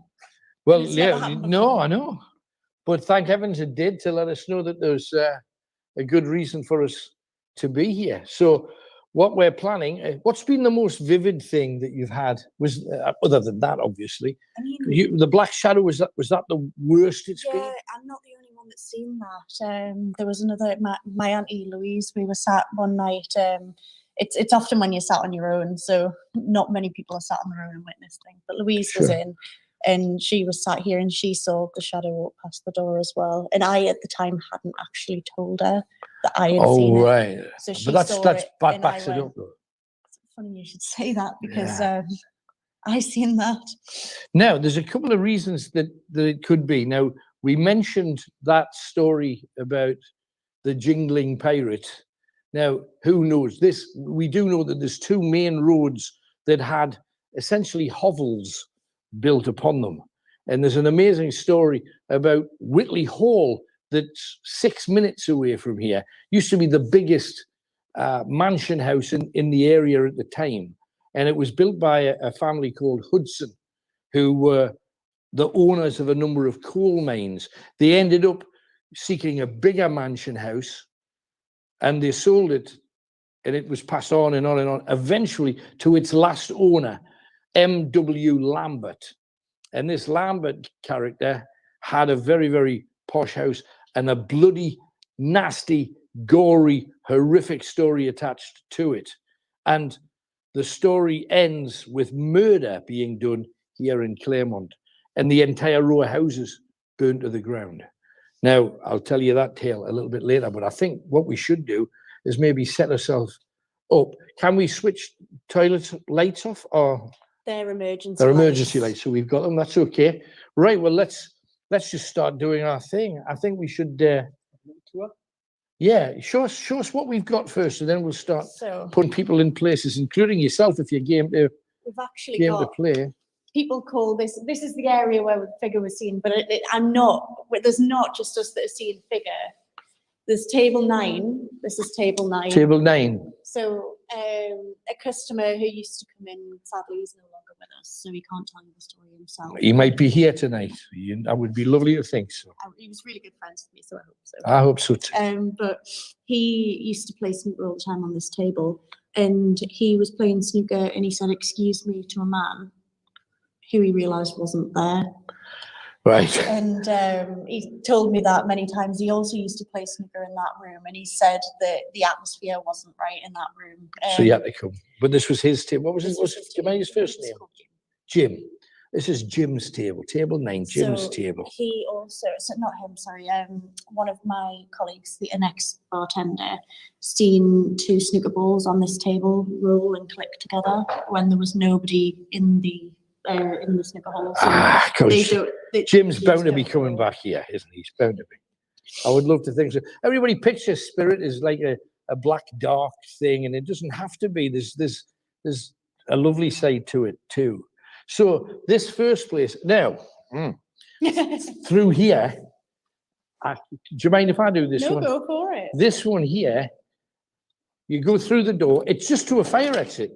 All it is, fire exit. That's all down there. However, it's next door to a funeral parlour. So, well, it's a funeral parlour. What can I say? The bottom line with all of that is, does it have a bearing? Maybe tonight we'll find out. So this is, what do you call this room? So this is, we call it now the alcove, but because it used to be a working men's club and then at one point a nightclub. I think it was called the Old England, and at once it was called something with the name Velvet in it, although I'm not really. Yeah. This used to be the stage area. All right. And there was customers playing on this table. One time a woman came over and said, I can hear music, like really faint music. And that was quite odd because I know the history of the building. So it could have been an echo of the old night. Another one said that they seen the snooker cues moving on the rack at the other end of the room. Right. We want some of that tonight. So people have come over and said things have happened, and it's a bit mad. Is this the dark room that she's not very keen on? No, that's this small one over there. Let's go to it. Let's give it a look. Jim, look after your table. We'll come back. We'd love to bump into you, Jim. You sound lovely. So, is it through there? No. So straight forward and to the right. Straight forward? Oh, yes, I see. Right. So when we came in through the door, oh, yeah. Oh, this has got a different atmosphere. It does. As soon as you walk in, it's just not. There's a queue on the floor. Was there always? I can't remember. You can't remember? It shouldn't be on the floor. It should be on the rack. Yeah, there you go. Because I can't remember saying that because we did a little recce before we came here. This has a different atmosphere to that other place completely. Mm-hmm. It's heavier in here, isn't it? It's definitely heavier. That's how I explain it as it's just a heavier feeling. I don't ever like coming in this room. So at the end of the night, when you lock up, you put the covers on the tables, and sometimes it's just, you miss this room. I don't want to come in. Right. It's not there. You come in the morning, leave it at night time. Oh, for sure. Just interesting. Because I'm one of these people that notice stuff that's out of place. And when I came in before, it was daylight and I didn't see that. That shouldn't have been on the floor. I mean, we've been closed for a while. Nobody's played snooker on this table. Well, no, you wouldn't imagine. So it shouldn't be on the floor. I can't tell you whether it was or wasn't. No. But it shouldn't be. No, it's just kind of thing I would have think I'd have noticed. So is that the 3 rooms? Because there's the bar. There's also a stairway at the very back. I don't know. Show me. No, we want to see everything while we're here. There's behind the bar as well. So there's the cellar. I can show you this if you like. Yeah, let's see it all.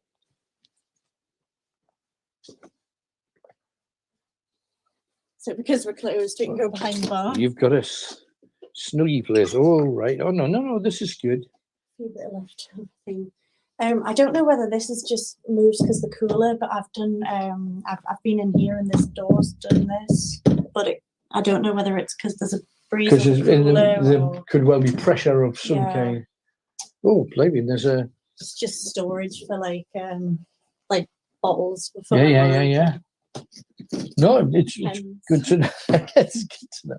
Just a tiny little storage facility. It's the business end of a bar. It's what it is, like you would imagine.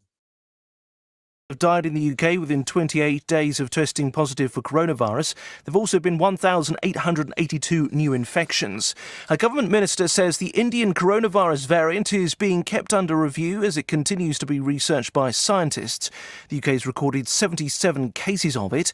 Travel from the country hasn't been restricted, despite some calls for it to be added to the so-called red list. Environment Secretary George Eustice has defended the government. I'm told that there's no evidence at the moment that this particular variant is able to get around the vaccine, for instance, or indeed that it's necessarily more contagious than the others. But we are looking at it. It will be studied. The TV coverage of the Duke of Edinburgh's funeral was watched by more than 13 million people in the UK. The one-hour service was broadcast across several channels yesterday. In sport, Leicester reached the FA Cup final after beating Southampton 1-0 in front of 4,000 at Wembley in a trial of large events.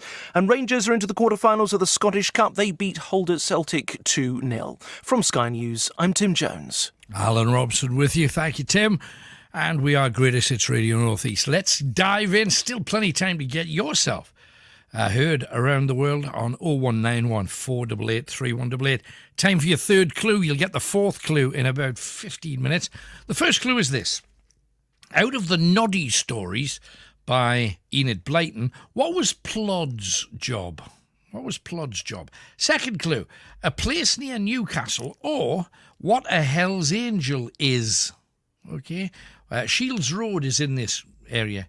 What a Hell's Angel is. It's the same word. Third clue. Bob could fix it, but what was he? Okay. Bob could fix it, but what was he? So 3 clues down, 1 more clue to come. Then you've got to tell me the name of the artist or artists that we're looking for.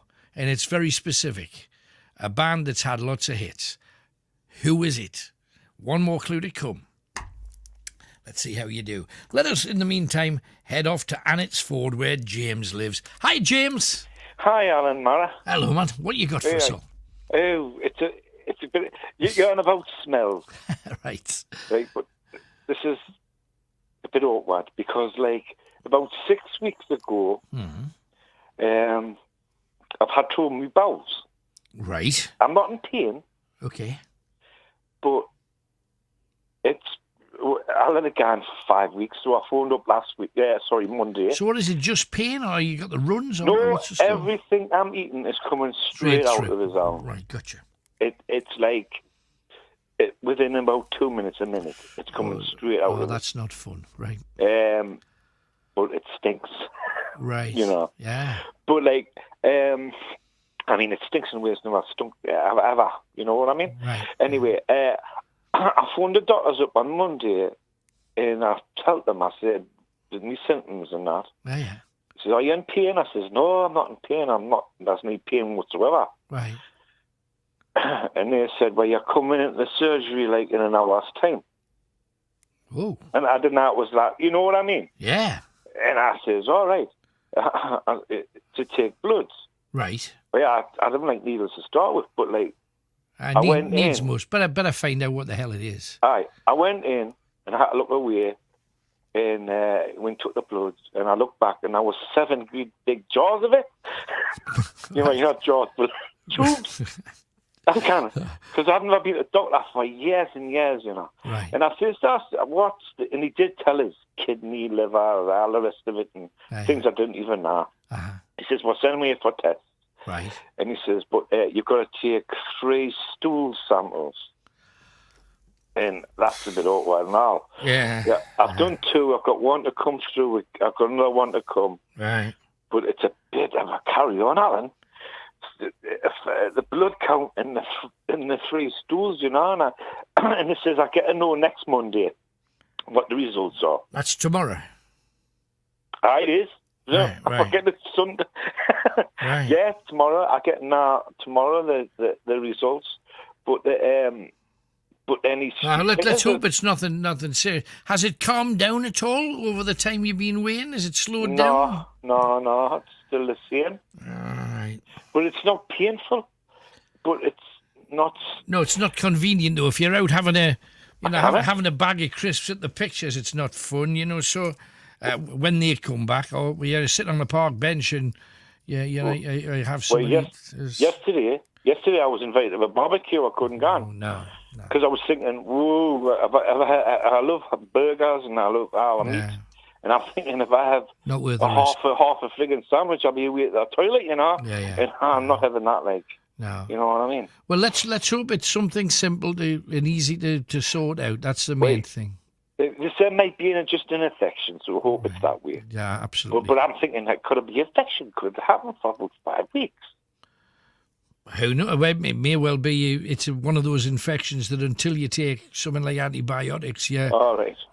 So I would look on the light side until you know anything to the contrary. That's what happens, what will be, and I'm not really bothered with that. But and about smells that you bring you back in time. Yeah. The smell what brings me back in time, and people, your listeners, younger ways, not even know what I'm talking about. It's called beecham. And what it was is like big black coal, but it's plastic stuff. And they used to heat it in big barrels with like fire underneath. Right. And it used to melt. It used to be like tar, but it used to melt. Right. And they used to put it on roofs. On roofs. On roofs. Yeah. Oh, right. No, I hear you. Yeah. And they used to put the felt on top of it. Right. It's like the flat roof, usually flat roofs. Like normally like wooden roofs, because at the end of our street was like an old cinema was wood. Right. With a wood roof on top. And I'll give you another bell about that cinema and another time because something bad happened there, anyway. But when they when they laid it on the beecham, it whiffed, and the smell was just talk about addictive. Right. And that would bring me. It's something like tarmac, but better. Yeah, well, that's just a lovely smell. So it sounds like it's a similar kind of bitumen type of thing, right? It's similar to tarmac, but they're making it on site, you see. Right. Like tarmac's like done with a lorry and looking and all that. Yeah. But when they're cooking this stuff, it's amazing. Anyway, I'll let you go now. But I'll let you know. Do about tomorrow. I'll let you know what's going on, right? Good man. Hey, good luck. Fingers crossed. Keep it hard, mate. Thanks, man. Bye. Oh, blimey. Now, I think deep down he wouldn't have rang me about that if he wasn't a bit worried himself. So let's be positive about it and hope it's something that half a dozen tablets will sort out. 0191 488 3188. We're off to Seg Hill with Lorna. Hello, Lorna. Hiya. Good morning. So what's yours? Long time no speak, Alan. Well, welcome back. Good to have you back on. Right, you were on about smells that take you back. Right. My granddad used to have a boat when we were kids. Oh, down wow. at the sloop. Yeah. And he used to put the pots out. Of course, my dad and my uncles used to go when they weren't to work, when it was their days off. Uh-huh. And they used to bring the pots in, and there was lobsters and crabs. And my grandma would have the big pot on, like the old-fashioned fire. Yes. Like with the stove thing in. Like the range kind of thing. Aye, one of them.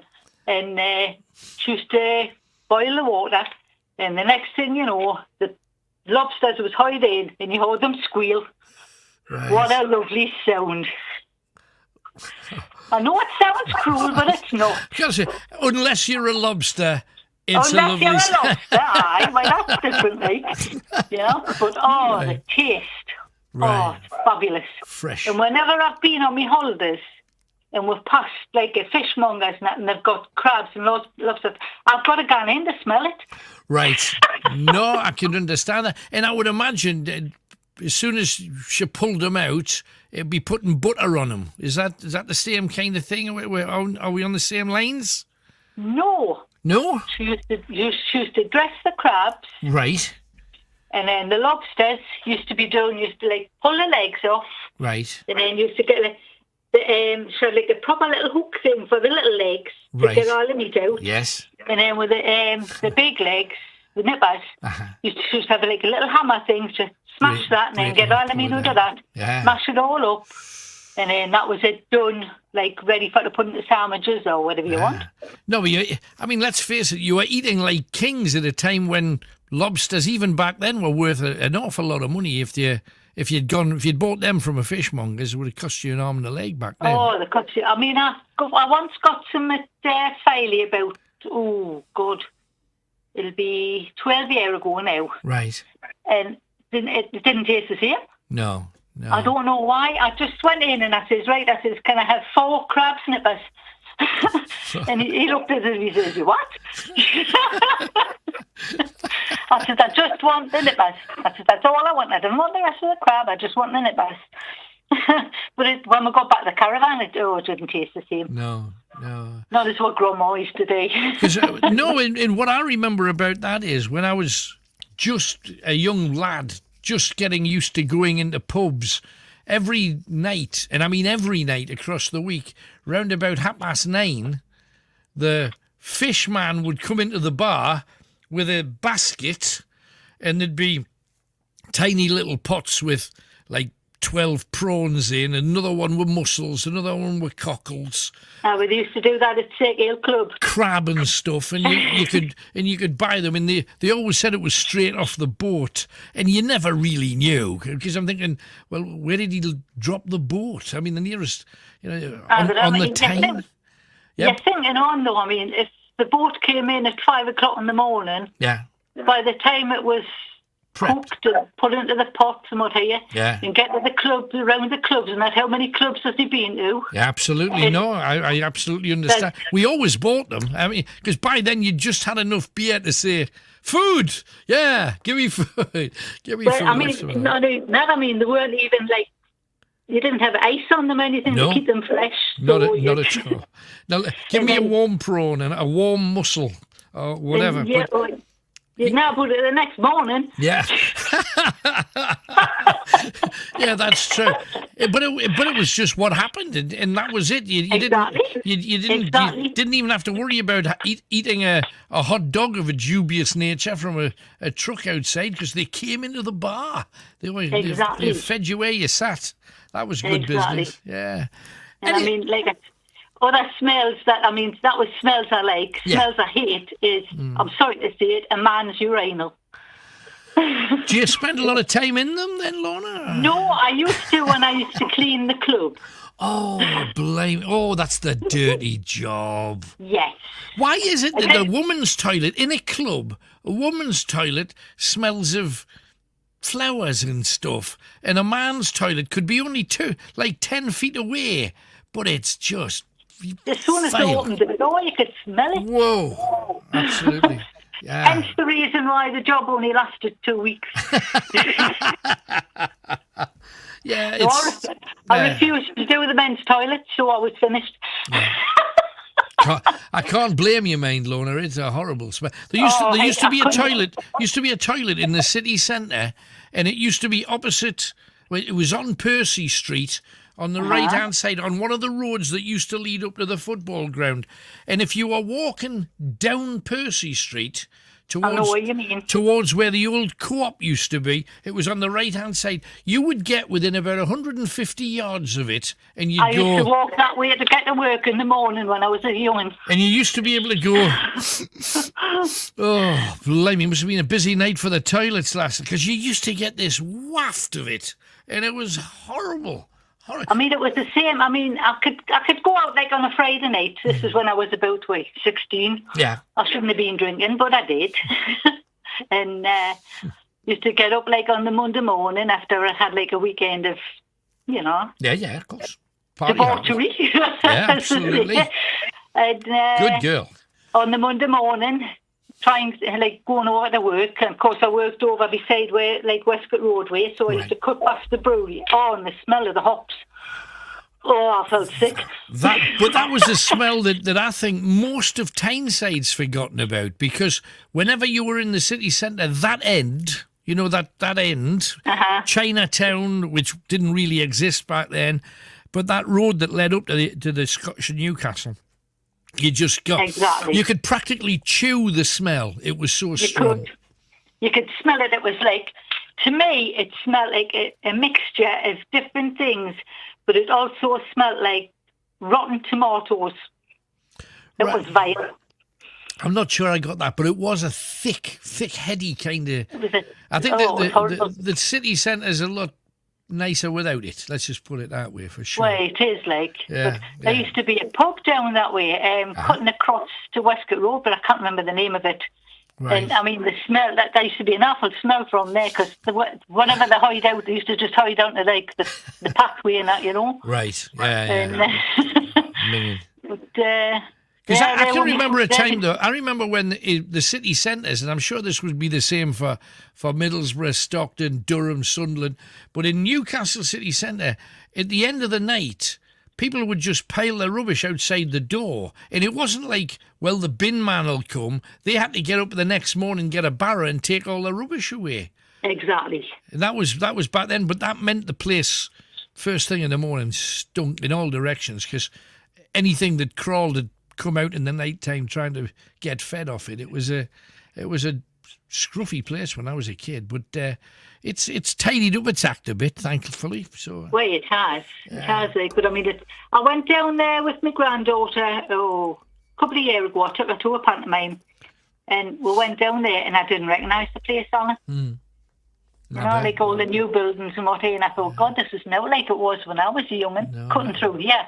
You know, because all the back streets are completely changed, and the amount of buildings that used to be used for something that are now student accommodation. I mean, in every direction. So they must be making a bit of money off students in this neck of the woods. Well, I mean, I was trying to explain to the bairn about Chinatown and the wall, and I took her to the old Time Theatre to see the pantomime, and then coming out when it was dark, we went through like past the walls and that, and she says, God, it's spooky here, Mama. Yeah, absolutely. There's a good ghost story about that wall. But anything else then, Lorna? That's all, thank you. Lovely, great hearing from you. Welcome back. Thanks for coming on. Ta-da. Take care, bye-bye. There's Lorna. And let's talk, we mentioned Teesside, let's go to Stockers. We've got Jackie, who's in Stockton upon the Tees. Hi, Jack. Hi, all right, Alan. Hello, good morning. What's your story for us tonight, then? Well, talking about smells, aren't we? So, and horrible ones. Okay. Well, my dog had a Jack Russell. Right. And we didn't know he was doing it, but you know how you train them. You put what we were doing was putting newspaper in his back door. Right. You train him to go onto the newspaper and then outside onto the garden. Right. And it works. It works. They do actually go on the paper and you can clean it up and everything. Right. But we caught him eating it, cleaning up after himself. Oh. And I felt so sick. I thought, oh no, what's going on here? You know what I mean? Yeah, what was that about? And then, he kept doing it, and then I got on to was it the vet or someone? I think it was the vet. Right. And they said, oh, well, he'll be doing it because he's cleaning up his nest and that. But at the end of the day, when your back's turned, you know what I mean, for 2 seconds, and you've got a puppy in the arm, you know what I mean, and I couldn't. Yeah, and he's also going to lick you with that tongue at some point across the day, isn't he? Well, no, I wouldn't let him anywhere near me. But yeah, so what happened was, because he carried on doing it, so we were cleaning up straight away, but then we trained him not to do it like we were. Right. So when he started going outside, like months and months later, he was about 1 year old. Right. And I was getting ready for bed and everything. I was listening a few weeks ago when you were asking people what they did at night time before they went to bed. Yeah, their routines. Yeah, and I was doing my routine, and the dog I let him out for a wee. And what he does is, he closes the door, but then when he wants to come in, he barks twice. Right, okay. Came in, all right. So I was making me a cup of tea before I was going to bed. And I could smell this horrible smell. It was horrendous. Right. Absolutely horrendous. I thought, what's that?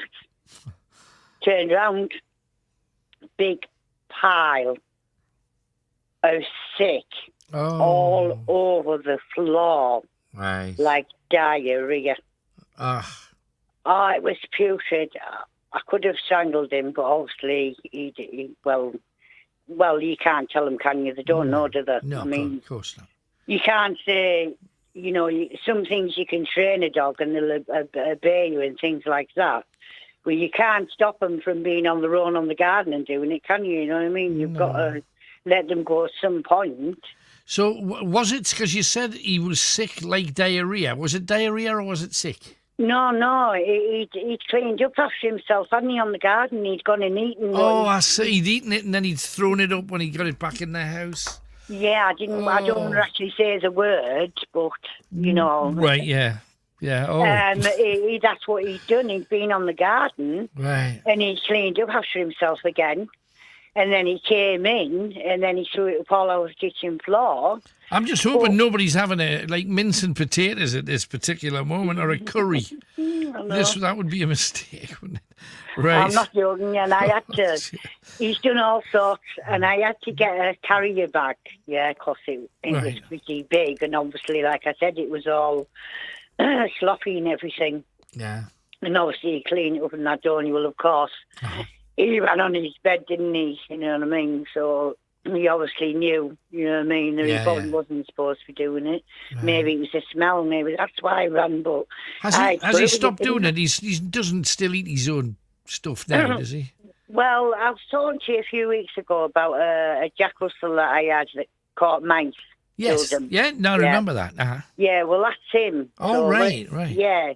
Because what happened was, I don't have him now because he passed away before Christmas. Right. But we was talking about him, and I didn't get a chance to say that he'd actually passed away, but we were talking about him digging up the carpet, didn't we? Yes. He had a big frigging hole in the carpet. And, it wasn't just that he'd done. He went to my boyfriend's garden and rolled in a load of... He went and done one behind our back because the garden is massive, and he went and done one. And rolled in he rolled in it. And my boyfriend shouted at me, was going, "You never guess what that dog's done?" I went, "No, why? What's it done?" He said, "It's been rolling in it, in whatever. Right. It's the smelly stuff." I went, "You what? It's white and all." It was white with like a black patch on it and a brown head. Right. Like, "You what? It's done what?" I said, we're going to have to put it in the shower. Right. Oh. So he's going, "Well, how are we going to pick it up?" I said, "Well, you pick it up and put it in the shower, get the bath ready, come down, get the dog." "Well, we might get it on us." "Oh, God, well, what are you going to do?" So anyway, we worked it out in the end to get a carrier bag. And put the carrier bag round him and took him into the bath. Of course, he was just loving that, wasn't he? We didn't dare let him back out the back garden. Obviously, we cleaned up what he'd done and everything. Yeah. You know what I mean? What a clot, though. What a faff, honestly. I know. And he grew out. He didn't grow out of it. What happened was, after he'd thrown it all back up, he didn't do it again after that. Right. You know what I mean? Because obviously it took up until then for it to actually upset his stomach, for his body to reject it. Right. I think that's what it was. But he didn't just kill mice, he killed all sorts. He used to kill moths, moths. Oh, yeah. Yeah, well, I have the back door open for some fresh air sometimes. And you come in and all you had to say to it was supper. And it was up off its bed, chasing it, wagging his tail, running around the floor. He was jumping up in midair, catching them and killing them.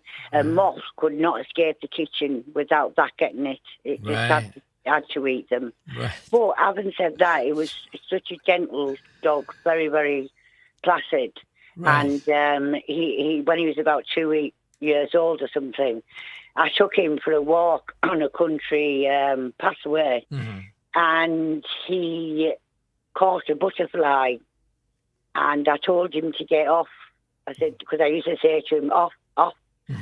And he opened his mouth, and I'm not joking you, the butterfly just flew out of his mouth. How about that? I could not believe it. Yeah, couldn't believe it. And then it went on to kill mice, moths, rolling in this, going to the toilet all over the kitchen floor. And, But actually, that dog, he passed away before Christmas, and he was a beautiful dog. He was actually crossed of a Shih Tzu dog, and he had the personality of a Shih Tzu, and he loved being petted like a Shih Tzu does. But he had that terrier instinct in him, and he just couldn't stop him from behaving naughty, really. Well, he lived up to his name, let's put it that way. Yeah, because he was 13 when he passed, but he ended up having liver cancer. Oh, and really? He didn't show signs. I was so heartbroken because he didn't show signs of being really ill till like the last week or something. Right. I mean, he was jumping up and playing with me 2 days before I took him to the vet. Do you know what I mean? It was just... Oh, how sad. Couldn't believe it. But my boyfriend said it was probably because he was loved, and that's why. Maybe. Yeah, no, I absolutely believe that. Yeah. That's So good. now I've got a Shih Tzu, a bull Shih Tzu now. Right. And he's, I got him on the 23rd of January, so it was 8 weeks then, so it's probably about 5 months now, and he's 6 months or something. I mentioned him, didn't I? I was talking a few weeks ago, and he woke up, hadn't he? He'd been asleep, and he woke up and he was playing my socks. Yeah, so is he fully trained now? He's not rolling in it, is he? Well, no, that was the dog that passed away. Yeah, I know. The new dog I've got now is the Shih Tzu. Right. But having said that, he's doing the same thing. Oh, Louis, that's not good. We're having to... We thought it was a Shih Tzu thing, but what we're doing is we get going straight away. We're watching him because we know when he's going to go. Right, so we get it preempt it. That's right. So as soon as he goes, we're straight over and we get it. But we think, we're giving him treats like to keep away and things, but we're getting him out as a habit. But at the end of the day, he is still only 5, 6 months old. Yeah. The other one didn't stop doing it till he was 1. Right. But having said that, I was talking to my niece, and her friend has got a dog who is 2 years old, and her dog is still doing it. Oh, that's a clown. I know, I can't, I don't Right, know. well, let's hope it's sooner this time, Jackie. But thank you for coming on. Lovely to hear from you. Thank you for ringing in. All right, bye now. Take care, bye-bye. Yeah, sorry. Oh, blimey. We talk about this is day-to-day living for people who choose to live with an animal that does that. Now, she loves the dogs. There's no question about that. She treats them and, makes them happy. I really just couldn't cope with that. Anne's been on. Alan, even at school, the girls would walk a mile round rather than past the boys' toilet. No, I can believe that. And also, a happy birthday to DJ John for this coming Friday. We've got Peter coming up very soon, but just before that, it's time for a quick piece of music and another quick ad break. Then we'll be back with Peter, who's in Hartlepool.